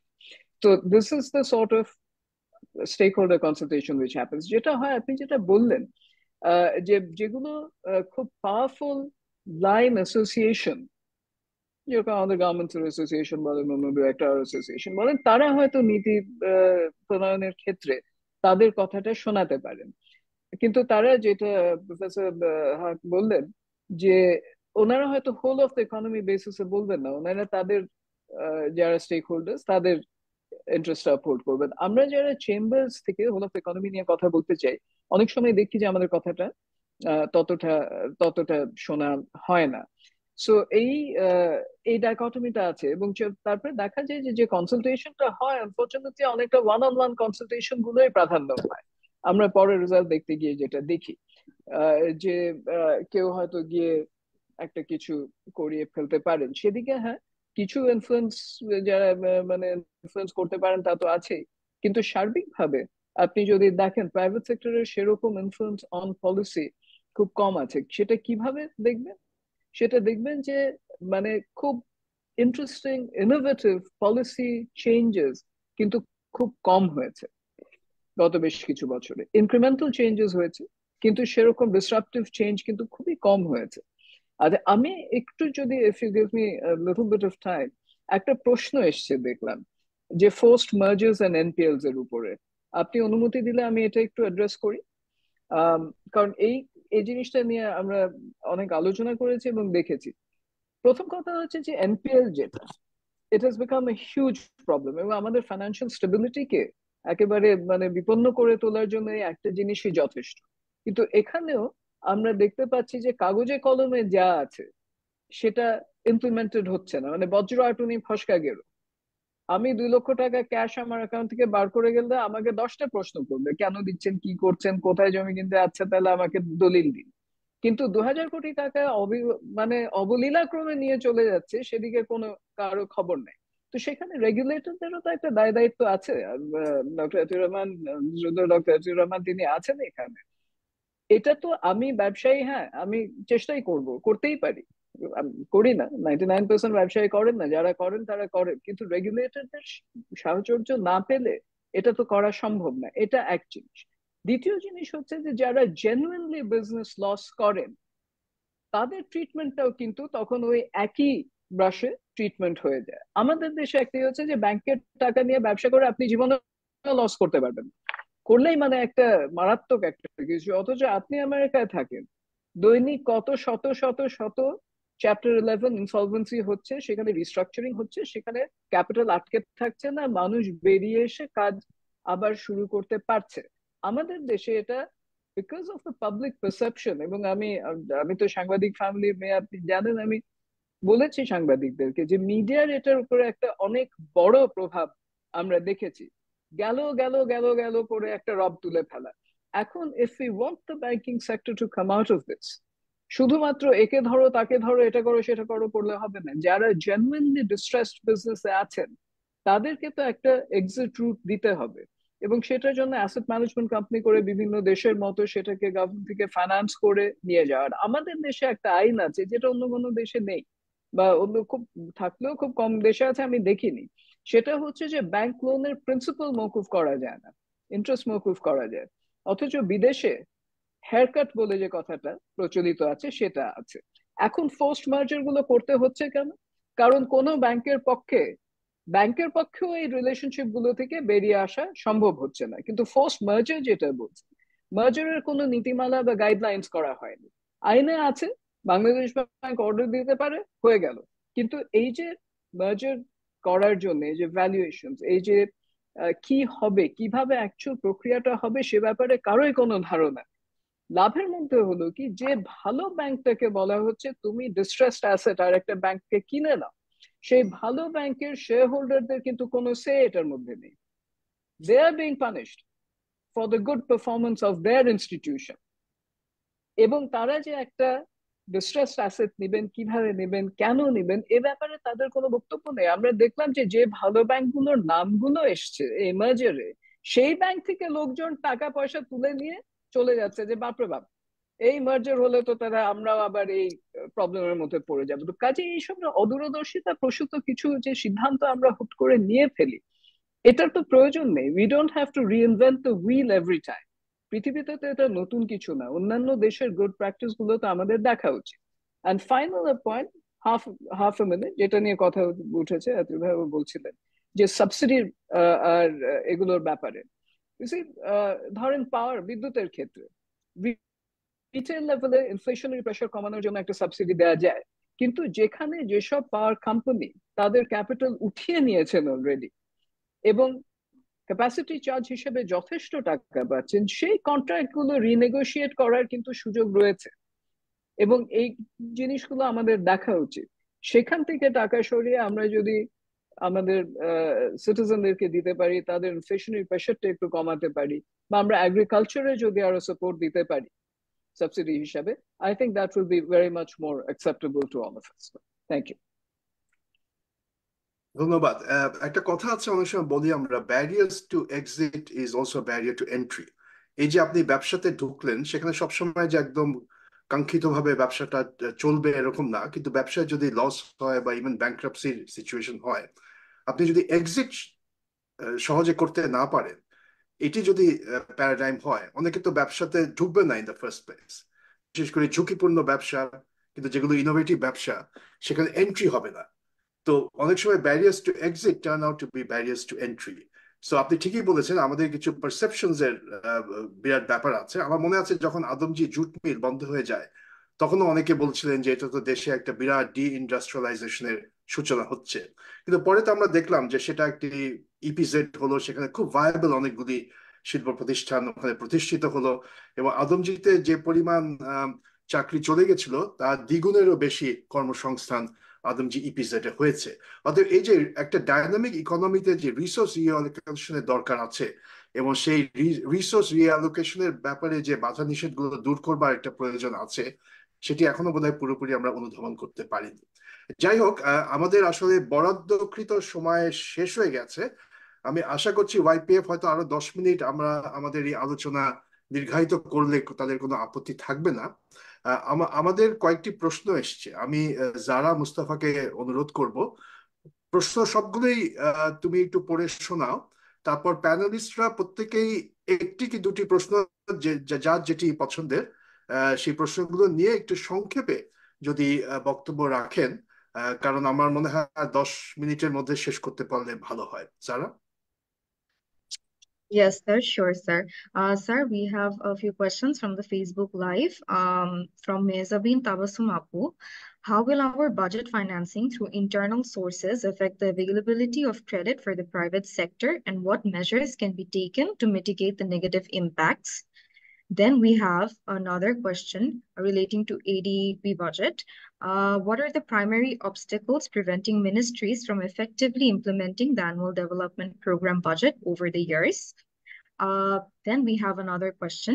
How do policies that legalize undisclosed money balance the immediate economic benefits of increased liquidity against the potential long-term risks of encouraging tax evasion and economic immorality? What is your opinion on this? Then we have another question from Imrul Hassan Bhai. Sir mentioned about nano credit for young entrepreneurs. How can young entrepreneurs get loans for establishing new ventures, as NPLs and current loaning strategy is not friendly to the new entrepreneurs as they have no collaterals? Then we have another question from Faisal Hassan Bhai, which has already been answered by Nihat Kabir ma'am. The next question that we have from Ariz Hussain Apu is, to what extent does the proposed national budget of Bangladesh address the challenges of reducing and managing non-performing loans in the banking sector? Our next question from Ariz Hussain Apu again. Sir, how sustainable is the subsidy model for the long term in Bangladesh? And then we have another question from Mezabin Tabassum Apu. Do you think changing the fiscal year from June to July to January to December will potentially improve the efficiency of ADB budget implementation? Then we have another question. This was from Imul Hassan Bhai that asks, there is a sentiment among people that at first government should give us modern facilities and infrastructure, and then we will pay tax happily. How can we address this mindset to improve revenue collection? So these are the questions that we had on Facebook Live. ওকে, অনেকগুলি খুব ভালো প্রশ্ন এসছে। যারা আমরা কি আর 10 minute বা 15 minute continue করতে পারি? Yes, sir, sure. এবং আশা করি প্যানেলিস্টরা কোনো আপত্তি নেই। তো এই প্রশ্নগুলো সবগুলো জবাব দেওয়া সম্ভব না আজকে। আমরা ওয়াইপিএফ থেকে দেখবো যে পরে আমাদের প্যানেলিস্টদের কাছ থেকে আমরা লিখিত জবাব পেতে পারি কিনা, পেলে আমরা সেটা সার্কুলেট করব। তো আমি অধ্যাপক বিদিশাকে দিয়ে শুরু করছি। যে প্রশ্নগুলো এসছে এর মধ্যে দু একটি আপনি জবাব দেবেন কিনা? প্রথমে একটু কুইক একটা উত্তর দেই, সেটা হচ্ছে যে ফিসক্যালি একটা পরিবর্তন করলে খুব বেশি চেঞ্জ হবে কিনা। ব্যক্তিগতভাবে আমি যেটা মনে করি, এটা রোডস এন্ড হাইওয়েজ এর যে প্রকল্পগুলো রয়েছে যেগুলো আসলে ওয়েদার কন্ডিশনের সাথে রিলেটেড, সেগুলোতে একটা ইম্প্যাক্ট করতে পারে, কিন্তু ফান্ডামেন্টাল কিছু সমস্যা কিন্তু রয়েছে। ফান্ডামেন্টাল সমস্যাগুলো যদি আমাদের রিজলভ না হয়, যে সেটার জন্য আসলে একটা monitoring evaluation, effective monitoring evaluation, এবং আতিয়ার ভাই একটু আগে বললেন যে একটা প্যানেলের মতো হতে পারে, যে কোনটা জরুরি প্রকল্প কোনটা জরুরি প্রকল্প না, সেভাবে একটা স্ক্রুটিনি করা, সেটা যতক্ষণ পর্যন্ত আমি করতে না পারবো ততক্ষণ পর্যন্ত আসলে এইটার মাধ্যমে খুব সামান্য হয়তো মার্জিনাল পরিবর্তন। দ্বিতীয় আরেকটা বিষয় সেটা হচ্ছে যে ব্ল্যাক মানি। দেখেন এখানে আমরা মনে হয়, এখানে আমার এটা প্রত্যেকের আসলে ব্যক্তিগত স্ট্যান্ড পয়েন্ট, আমি যেটা মনে করি সেটা হচ্ছে যে আমাদের অর্থনীতি কিন্তু একটা দর্শন আছে, প্রত্যেকটা দেশের অর্থনীতির একটা দর্শন আছে, এবং আমরা যদি চিন্তা করি যে আমাদের ৭১-এর মুক্তিযুদ্ধের দর্শনের উপর ভিত্তি করে আমরা যেটা একটা বৈষম্যহীন একটা সমাজ ব্যবস্থার কথা যখন আমরা বলছি, সেখানে আমরা যদি কালো টাকাকে সাদা করার কথা আমরা যদি বলে থাকি, তাহলে সেই বিষয়টা যেটা হচ্ছে সেটা হচ্ছে আসলে যারা এক এক তো হচ্ছে অসৎ ব্যবসায়ী, তাদেরকে বা অসৎ ভাবে যারা টাকা অর্জন করছে, সেটা যেভাবেই হোক না কেন, তাদেরকে এক ধরনের স্বস্তিদায়ক একটা পরিস্থিতির মধ্যে দিয়ে তারা যাচ্ছে। এবং দ্বিতীয়ত যেটা হচ্ছে, যেটা আমি মনে করি আরো বেশি গুরুত্বপূর্ণ, সেটা হচ্ছে যারা আসলে সৎ ব্যবসায়ী, তাদেরকে এবং সৎভাবে যারা টাকা অর্জন করছে বিভিন্ন উপায়, তাদেরকে এক ধরনের নেগেটিভ একটা নেতিবাচক এক ধরনের সিগন্যাল দিচ্ছে, এবং সেটা আমি মনে করি যে আমাদের সার্বিক অর্থনীতির যে দর্শন সেটার সাথে সঙ্গতিপূর্ণ না। আরেকটু ছোট্ট কথা বলবো, সেটা হচ্ছে যে এন্টারপ্রেনিয়রদের বিষয়ে বোধহয় একটা প্রশ্ন ছিল, যে এন্টারপ্রেনিয়রদের ক্ষেত্রে আমরা কিভাবে এন্টারপ্রেনিয়র বা ইয়ুথ এন্টারপ্রেনিয়রদের ক্ষেত্রে আমরা কিভাবে তাদেরকে এনকারেজ করতে পারি যখন হাই এনপিএল এটসেট্রা এটসেট্রা। প্রথম কথা হচ্ছে এনপিএল এর বিষয়ে আসলে অনেক কথা বলা যায়, আমি এটা আসলে আমি আমাদের আতিয়ার ভাই আমার মনে হয় সবচেয়ে ভালো বলতে পারবেন। তো আমি যদি একটু স্মল এন্টারপ্রেনিয়রদের নিয়ে বলি, আসলে একটা খুব ইম্পর্টেন্ট জিনিস হচ্ছে আমাদের আসলে রিক্যাটাগরাইজেশন করা দরকার, এবং যেটি মনে রাখা দরকার যে একটা টার্নওভার যদি একটা নির্দিষ্ট লেভেলের নিচে হয়, তাদের জন্য একটা সেকেন্ড গ্রুপের জন্য একটা, বিভিন্ন থ্রেশহোল্ডে এবং বিভিন্ন স্ল্যাবে যদি আমরা ভাগ করি, এবং সেক্ষেত্রে যদি আমরা ব্যাংকের ইন্টারেস্ট রেট বলুন, তারপরে বিভিন্ন ধরনের রুলস অ্যান্ড রেগুলেশনের কথা বলুন, কিংবা আমরা যখন বলে থাকি যে বিভিন্ন ধরনের যেমন ধরুন আমাদের একটা বিষয় হচ্ছে যে আমাদের ট্রেড লাইসেন্সটা আমরা কিন্তু বলতেই পারি যে একটা নির্দিষ্ট টার্নওভারের নিচে যদি ব্যবসা হয়, তাদের জন্য প্রথম বছর ট্রেড লাইসেন্স আসলে লাগবে না, বেসিক একটা ব্যাংক অ্যাকাউন্ট তাকে খুলতে হবে এবং আমাদের একটা ন্যাশনাল আইডি দিতে হবে। এবং একটা খুব ছোট্ট ব্যবসায়ীর জন্য এটা কিন্তু একটা ভালো ইনসেন্টিভ, একটা পর্যায়ে সে দাঁড়িয়ে গেলে তখন সে সামনে আগাতে পারে।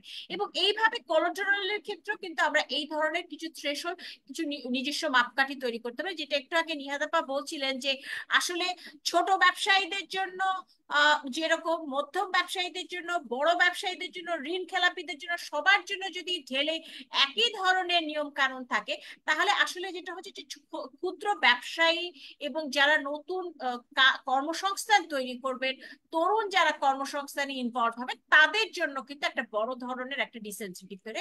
আর একটা কথা শুধু বলবো যে তরুণদের জন্য বিশেষ করে আমি আমার যেটা মনে হয় যে কিছু কিছু থোক বরাদ্দ এবং খুব এফেক্টিভ ওয়েতে কিছু থোক বরাদ্দ থাকা দরকার ইয়াং এন্টারপ্রেনিয়রদের জন্য, ফ্রিল্যান্সিং এবং বিভিন্ন ধরনের নতুন নতুন টেকনোলজি এবং নতুন নতুন ক্রিয়েটিভ স্ট্র্যাটেজির সাথে যারা জড়িত হবে তাদের জন্য।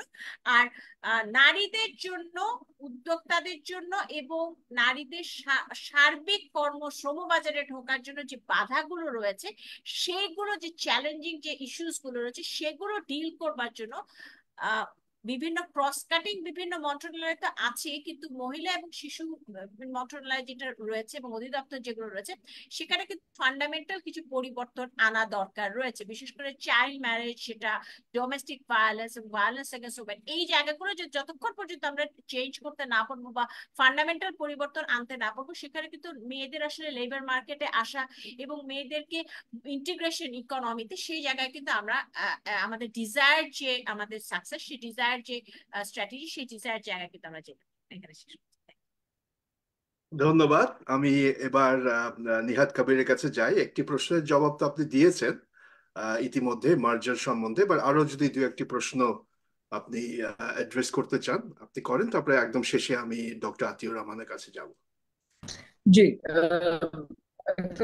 আমি প্রশ্নগুলো দেখলাম সবগুলো খুব ইন্টারেস্টিং প্রশ্ন। তবে আমি এই যে ব্ল্যাক মানি হোয়াইট করার ব্যাপারটা, এটা আমি বলতে চাই। এনবিআর চেয়ারম্যান মহোদয় দেখলাম সেদিন বলেছেন ব্যবসায়ীদের অনুরোধে এটা করা হয়েছে। আমি আই কমপ্লিটলি ডিসএগ্রি। ব্যবসায়ীদের অনুরোধে ঢালাওভাবে এটা করা হয়নি, এবং এমসিসিআই, ঢাকা চেম্বার, আমাদের প্রত্যেকের যদি প্রপোজালস দেখেন, এটা করা হয়নি। এফবিসিসিআই থেকে এসছে উইথ সার্টেন লিমিটেশনস। এটার প্রথম প্রপোজাল বেশ কিছু বছর আগে যখন এসছে, তো তখন আমি নিজে এটার সঙ্গে ইয়ে ছিল, আমি বলেছিলাম যে যে পরিমাণ ট্যাক্স তারা দেননি তার সঙ্গে একটা পেনাল্টি অ্যামাউন্ট দিয়ে এটাকে দেখানো যেতে পারে, যেটা অনেক দেশে আছে।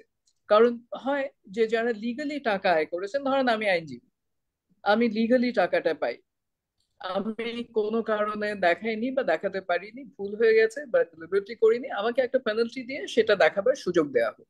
কিন্তু এর মানে এই না যে মানে এক্সিস্টিং ট্যাক্স রেটের যে অনেক কম রেটে দেয়া, এটা প্রফেসর হক ব্যবসায়ী বলছিলেন, এরকম বলা হয়।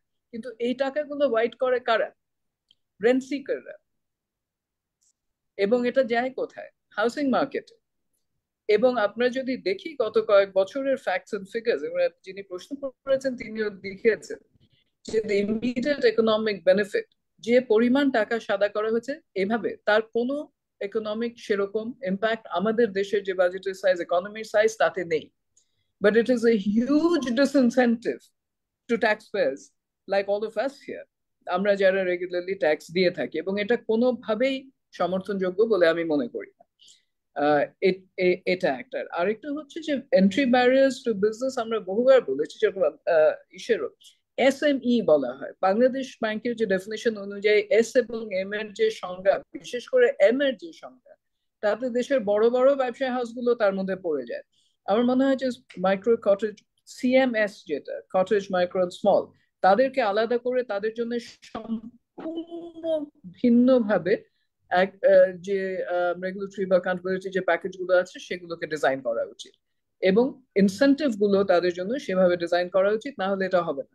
একটা ব্যাংক একটা মিডিয়াম এন্টারপ্রাইজকে যদি টাকা দিয়ে তার অ্যাকাউন্টেবিলিটিটা ঠিক করে ফেলতে পারে যে আমি দিয়েছি এসএমই কে, তাহলে এস খাতে টাকাগুলো কখনোই যাবে না। এবং এটা আমরা দেখেছি ইসের সময়, কোভিড এর সময় কিন্তু আমরা এটা বেশ স্পষ্টভাবে দেখেছি। টার্গেট করলে তখন সে টাকাগুলো তাদের কাছে পৌঁছানো যায়, এবং রেগুলেটরি যে বার্ডেন গুলো সেগুলো কমিয়ে আনা যায়। আপনি ট্রেড লাইসেন্সের কথা বললেন, ট্রেড লাইসেন্সটা কি? এটা খুব একটা গুরুত্বপূর্ণ কিছু না, এটা লোকাল গভর্নমেন্টের, এটা মানে এক্সারসাইজ কি, লোকাল গভর্নমেন্টের টাকা উঠানোর একটা উপায় ছিল ট্রেড লাইসেন্স। এখন ট্রেড লাইসেন্স একটা হয়ে গেছে রেন্ট সিকিং এর উপায়। আপনার উপরে যা খুশি তাই একটা বসিয়ে দেবে, আপনি গিয়ে দেন দরবার করবেন, নেগোসিয়েট করে একটা জায়গা আসবেন। আর যারা এফ কমার্স, ই কমার্স করেন, ক্ষুদ্র ব্যবসায়ী বাড়ি থেকে করেন, কমার্শিয়াল অ্যাড্রেস না হলে ট্রেড লাইসেন্স দেয় না। কমার্শিয়াল অ্যাড্রেস থেকে ব্যবসাগুলো করার তো কোনো প্রয়োজন নেই। কাজে এই জিনিসগুলো আমরা অনেক দিন ধরে আলোচনা করছি। আমি যেটা বললাম যে ইনোভেটিভ ডিসরাপটিভ চেঞ্জ এখানে এগুলো আসছে না। আমার 1819 শতকের আইনের বই, রুলস রেগুলেশনের বই আজকে চোখ বন্ধ করে র্যান্ডম 80% যদি ফেলে দিই, আমি as a commercial lawyer of 30 years standing আপনাকে বলছি, কিচ্ছু আসবে যাবে না। এবং আমার মনে হয় যে সাহস করে আমাদের একদিন এগুলো করে ফেলতে হবে। আর আমাদের ইউথ পলিসি ফোরামের মেম্বার যারা বয়স হয়ে গেলে সাহস কমে যায়, তো আমাদের সাহস আছে, তোমরা এটা করো, we will be there to help. ধন্যবাদ। এবং আপনি শেষে যে কথাটি বললেন, আমাদের পলিসি ইউজুয়ালি খুব ইনক্রিমেন্টাল প্যাটার্নে হয়েছে এবং সেখান থেকে কিছু ডিভিডেন্ড আমরা পেয়েছি, এটা ঠিক। কিন্তু এখন হয়তো সময় এসছে যে খুব বোল্ড কিছু অ্যাকশন, যেগুলো ইনক্রিমেন্টালিজমের থেকে বেরিয়ে এসে বোল্ড কিছু অ্যাকশনস এর হয়তো দরকার আছে। আমি ডক্টর আতিউর রহমানের কাছে যাব শেষ কথা বলার জন্য।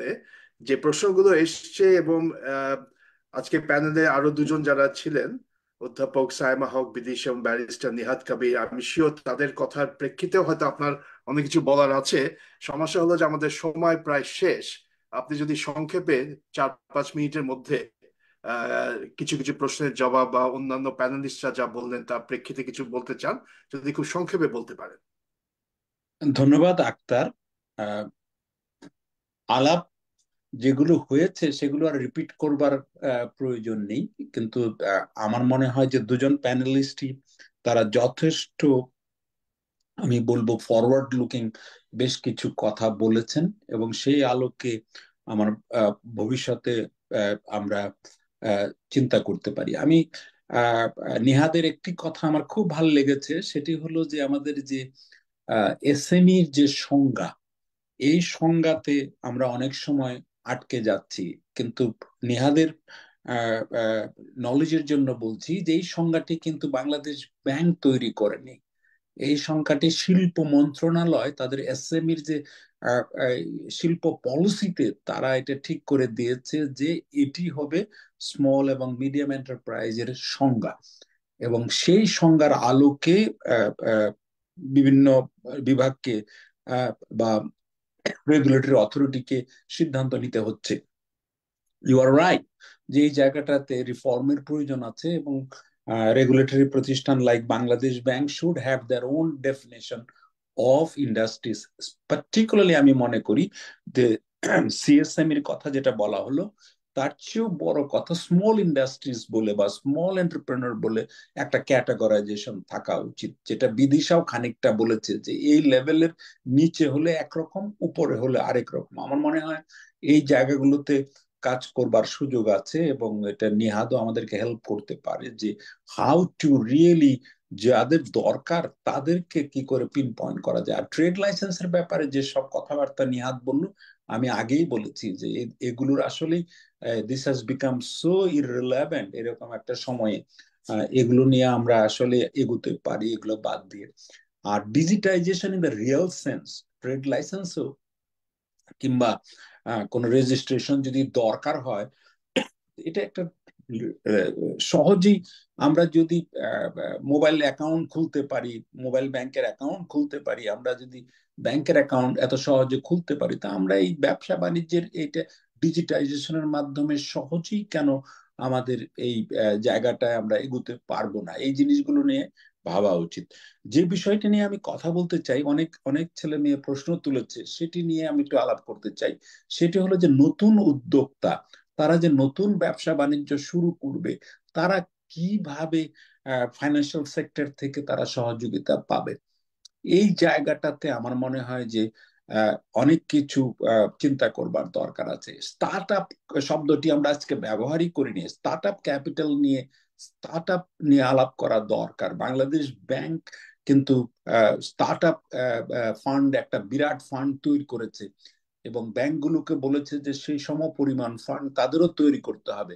কিন্তু বাস্তবতা হলো যে এই ফান্ড খুব ধীর গতিতে খরচ হচ্ছে, এবং এটাকে আরেকটা লোন বলে মনে করছে। Start up is not loan.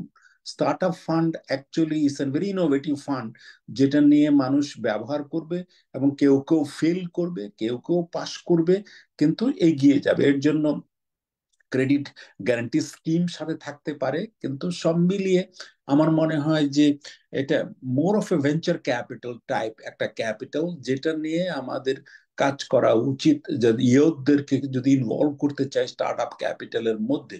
এবং তরুণদের এইটুকুন বলবো যে শুরুতেই লোন করবার কথা তোমরা ভেবো না, নিজেরা নিজেদের অর্থ দিয়ে, সেটা পরিবারের হতে পারে বা অ্যাঞ্জেল ক্যাপিটালিস্টদের কাছ থেকে নিয়ে হতে পারে, এটা নিয়ে শুরু করতে হবে। স্টার্ট আপ ক্যাপিটালের ধর্মই এটি, এবং ধীরে ধীরে যখন তোমার কোম্পানি বড় হবে তো you can sell it out, আরেকটা কোম্পানি শুরু করতে পারো। এইভাবে স্টার্ট আপ কিন্তু এগোয়। আমাদের দেশে এই স্টার্ট আপ কালচারটা সেইভাবে গড়ে ওঠেনি। আমার মনে হয় যে দিস ইজ অ্যান এরিয়া যেটা নিয়ে আমরা কাজ করতে পারি। আমরা ন্যানো ক্রেডিট কেমন করে পাওয়া যায় এটা নিয়েও কথা উঠেছে। তোমরা গুগল করো ন্যানো ক্রেডিটে, দেখবে যে এখনো সুযোগ আছে। মোবাইল ফাইন্যান্সিয়াল সার্ভিস এবং সিটি ব্যাংক ওরা মিলে ছোট ছোট লোন, 15-20 হাজার টাকার লোন কয়েক মিনিটের মধ্যে দেবার ব্যবস্থা করছে, এবং আরো কিছু উদ্যোগ বাংলাদেশ ব্যাংক নিয়েছে। এগুলো আরো হাইলাইট হওয়া উচিত যে কি কি কাজ করলে পরে আমাদের ইয়ুথরা চলে আসতে পারে। এই জায়গায় আরেকটি বিষয়ে আজকে আলাপ আমরা করতে পারলাম না আক্তার, যেটি হলো যে আমাদের বিশ্ববিদ্যালয়, বেসরকারি প্রতিষ্ঠান, গবেষণা প্রতিষ্ঠানগুলো কি করে আমাদের এই এই এন্টারপ্রেনারশিপের সাথে যুক্ত করা যায়। আমরা কিন্তু ধোলাই খালকে কিংবা বগুড়ার যে স্মল মিডিয়াম এন্টারপ্রাইজ হাব আছে এদের সাথে আমাদের একাডেমিক ইনস্টিটিউশন গুলোকে যুক্ত করতে পারিনি। আমরা ধোলাই খালের সাথে আমাদের ইঞ্জিনিয়ারিং ইউনিভার্সিটির ছেলে মেয়েদেরকে যুক্ত করতে পারিনি। আমরা ঢাকা বিশ্ববিদ্যালয়ের কোনো ইনোভেশন হাব সেইভাবে আমরা তৈরি করতে পারিনি, যেটা পৃথিবীর অন্যান্য দেশে এই করেছে। আমরা এখানে ছোট নিউ ইয়র্কে একটা ইউনিভার্সিটি আছে, বাঙালি একটি এন্টারপ্রেনার সেই ইউনিভার্সিটি চালায়। সেটি হলো যে যারা স্কিলস ডেভেলপ করতে চায়, এক্সিস্টিং স্কিলস থেকে যদি আপগ্রেডেশন করতে চায়, 6 মাস কিংবা 1 বছরের তারা সার্টিফাইড কোর্স নিতে পারে সেই ইউনিভার্সিটিতে এবং নতুন করে তাদের চাকরির সুযোগ মেলে। তো এর কত ইনোভেশনের সুযোগ আছে আমাদের, যদি একাডেমিক ওয়ার্ল্ডের সাথে অ্যাকচুয়াল ব্যবসা বাণিজ্যের সেই সংযোগটা কিন্তু ঘটানো যায়নি। আমি চেষ্টা করেছিলাম বাংলাদেশ ব্যাংকের গভর্নর হিসেবে ঢাকা বিশ্ববিদ্যালয়ের সাথে, আমি ইকোনমিক্স ডিপার্টমেন্ট, তোমার ডেভেলপমেন্ট স্টাডিজ ডিপার্টমেন্টের সাথে মাস্টার্স ডিগ্রি অর্গানাইজ করার চেষ্টা করেছিলাম এবং সেটা চলছিল, এখন আর চলছে না। এখন এই ধরনের আরো আমার মনে হয় যে university should be mid wife's, যারা নতুন এন্টারপ্রেনার তৈরি করবে, নতুন ট্রেনিং দিবে এবং তাদের সাথে অ্যাকচুয়াল ওয়ার্ল্ডের সাথে যুক্ত করে দিবে। এবং সেইখানে সেন্ট্রাল ব্যাংক বা ব্যাংকের যে কর্পোরেট সোশ্যাল রেসপন্সিবিলিটি ফান্ড আছে, সেই ফান্ড থেকেও তো কিন্তু একটা এই স্টার্ট আপ ক্যাপিটাল তৈরি করা যায়। আমার মনে আছে 2016 সালে আমরা 650 কোটি টাকা সিএসআর ফান্ড ডিস্ট্রিবিউশন করেছিলাম বিভিন্ন জায়গাতে। তো সেই ফান্ডগুলো তো এখনো নিশ্চয়ই আছে, সেই ফান্ড থেকে কিন্তু নতুন নতুন উদ্যোক্তা তৈরি করবার সুযোগ তৈরি করে দেওয়া যায়। সরকারও এই ফান্ডে তাদের অর্থ বাজেট থেকে দিতে পারে এবং একটা বড় অঙ্কের স্টার্ট আপ ফান্ড থাকা উচিত, যেটা একটা হয়তো জুরি বোর্ড তৈরি করা যায়, যে জুরি বোর্ড এটা কোনো প্রতিষ্ঠান আলাদা করে না, একটা সেন্ট্রাল কিংবা ইউনিভার্সিটি টিচার্সদের মাধ্যমে হোক বা অন্যান্যদের মাধ্যমে হোক একটা জুরি বোর্ড করে সেই ফান্ডটাকে ডিস্ট্রিবিউশন করা যায়। সবাইকে না, যারা যে পটেনশিয়াল দেখাচ্ছে, যারা টাকাটা নিয়ে এত বছরের মধ্যে দরকার হলে তাদেরকে পার্টনারশিপ দেবে, এরকম অনেক ইনোভেট করে নতুন উদ্যোক্তাকে নিয়ে আসা যাওয়া যায় আমার কাছে মনে হয়। এগুলো নিয়ে আরো অনেক আলাপ করতে হবে। আমি খালি এইটুকুন বলবো যে আগামী দিনের যে গ্রিন যে যে ডেভেলপমেন্ট হতে যাচ্ছি, সেখানে গ্রিন মাইন্ড দরকার। Greening of the mind probably could be more important for our young youth, যারা যারা এই আলাপে শুনছে আমার কাছে। আপনাকে অনেক ধন্যবাদ ডক্টর আতিউর রহমান। আজকের এই আলোচনা এত রিচ আলোচনা হয়েছে, এটিকে আমি সামারাইজ করবার কোনো চেষ্টা করব না। আপনার শেষের ইনোভেশনের কথা সূত্র ধরে খালি একটা কথা বলি। এই যে আমরা বলছি আমরা আর কয়েক বছরের মধ্যে 2031 সালের মধ্যে সরকারের ভিশন স্টেটমেন্ট আছে আমরা উচ্চ মধ্যম আয়ের দেশ হব এবং 2041 সালের মধ্যে উন্নত দেশ হব। আমরা যদি বিভিন্ন দেশের অর্থনৈতিক ইতিহাস দেখি, এটা কিন্তু অবধারিত না যে নিম্ন মধ্যম আয়ের দেশ থেকে একটি দেশ উচ্চ মধ্যম আয়ের দেশ হয়ে যাবে সময়ের সাথে সাথে, বা এক সময় সে উন্নত দেশ হবে। ইনফ্যাক্ট এক্সেপশনটাই আমরা বেশি দেখি। আর্জেন্টিনা প্রায় 100 বছর আগে উচ্চ মধ্যম আয়ের দেশ হয়েছিল, কিন্তু তারপর তাদের সেই গ্রাজুয়েশন একটি উন্নত দেশে সেটি হয়নি। অন্যদিকে দক্ষিণ কোরিয়ার কিন্তু 70 বছর আগেও তারা নিম্ন আয়ের দেশ ছিল, কিন্তু তারা এখন উন্নত দেশ হয়ে গেছে। পার্থক্যটা হচ্ছে ইনোভেশন। আর্জেন্টিনাতে ইনোভেশন হয়নি, সাউথ কোরিয়াতে ইনোভেশন হয়েছে। অতএব ইনোভেশন অত্যন্ত গুরুত্বপূর্ণ একটি জিনিস আমাদের medium term long term strategic যাই বলি না কেন দৃষ্টিকোণ থেকে এটি অত্যন্ত গুরুত্বপূর্ণ। আজকে আমরা যেটি দেখলাম, আমরা অনেকগুলো চিন্তার খোরাক পেয়েছি এবং অন্ততপক্ষে অর্ধ ডজন আমাদের টপিক এসছে, আরো বেশি এসছে, কিন্তু অন্ততপক্ষে 6টি কি 7টি টপিক আমার মনে হয় ইউথ পলিসি ফোরাম চিহ্নিত করতে পারে, যেগুলো প্রত্যেকটি নিয়ে আলাদাভাবে সামনের মাসগুলোতে আলোচনা হতে পারে। এবং সেখানে যেগুলো ইউথদের জন্য সবচাইতে গুরুত্বপূর্ণ, এক অর্থে সবই গুরুত্বপূর্ণ, কারণ কয়েক বছর পরে তাদেরকেই এই এখনকার পলিসি বা ল্যাক অফ পলিসির ইম্প্যাক্ট গুলো তাদেরকেই সবচেয়ে বেশি বহন করতে হবে। তো আমি নিশ্চিত যে ওয়াইপিএফ আজকের এই পুরো সেশন তো রেকর্ডেড হলো, যে বিষয়গুলো চলে এসছে তার একটি তালিকা করবে এবং তারপর আমরা দেখা যাক আমরা আগামী মাসগুলোতে এর মধ্যে থেকে কয়েকটি নিয়ে আলোচনা করব। আজকের প্যানেলিস্টদেরকে আবার অনুরোধ করব সেই আলোচনায় আসতে। কিন্তু আপনাদের অনেক ধন্যবাদ, আপনারা অনেক সময় দিয়েছেন, আপনাদের নির্ধারিত সময়েরও বেশি আপনাদের আটকে রাখা হয়েছে। ওয়াইপিএফ সদস্যদেরকেও ধন্যবাদ, অনেক মূল্যবান প্রশ্ন এখানে এসছে। সবগুলো প্রশ্নের পর্যাপ্ত জবাব দেওয়া সম্ভব হয়নি, কিন্তু আমরা চেষ্টা করব পরে আলাদা সেশনের মাধ্যমে এই টপিকগুলো নিয়ে আবার আলোচনা করতে। তো যারা, ওভার টু ইউ। আমি ইউথ পলিসি ফোরামের পক্ষ থেকে আমাদের মডারেটর এবং আমাদের প্যানেলিস্টদেরকে অনেক অনেক ধন্যবাদ জানাতে চাই আমাদেরকে এত সময় দেওয়ার জন্য এবং এত সমৃদ্ধ একটা আলোচনার জন্য। Thank you so much for joining everyone, and thank you to our moderator and panelist once again. Thank you so much. Have a good night.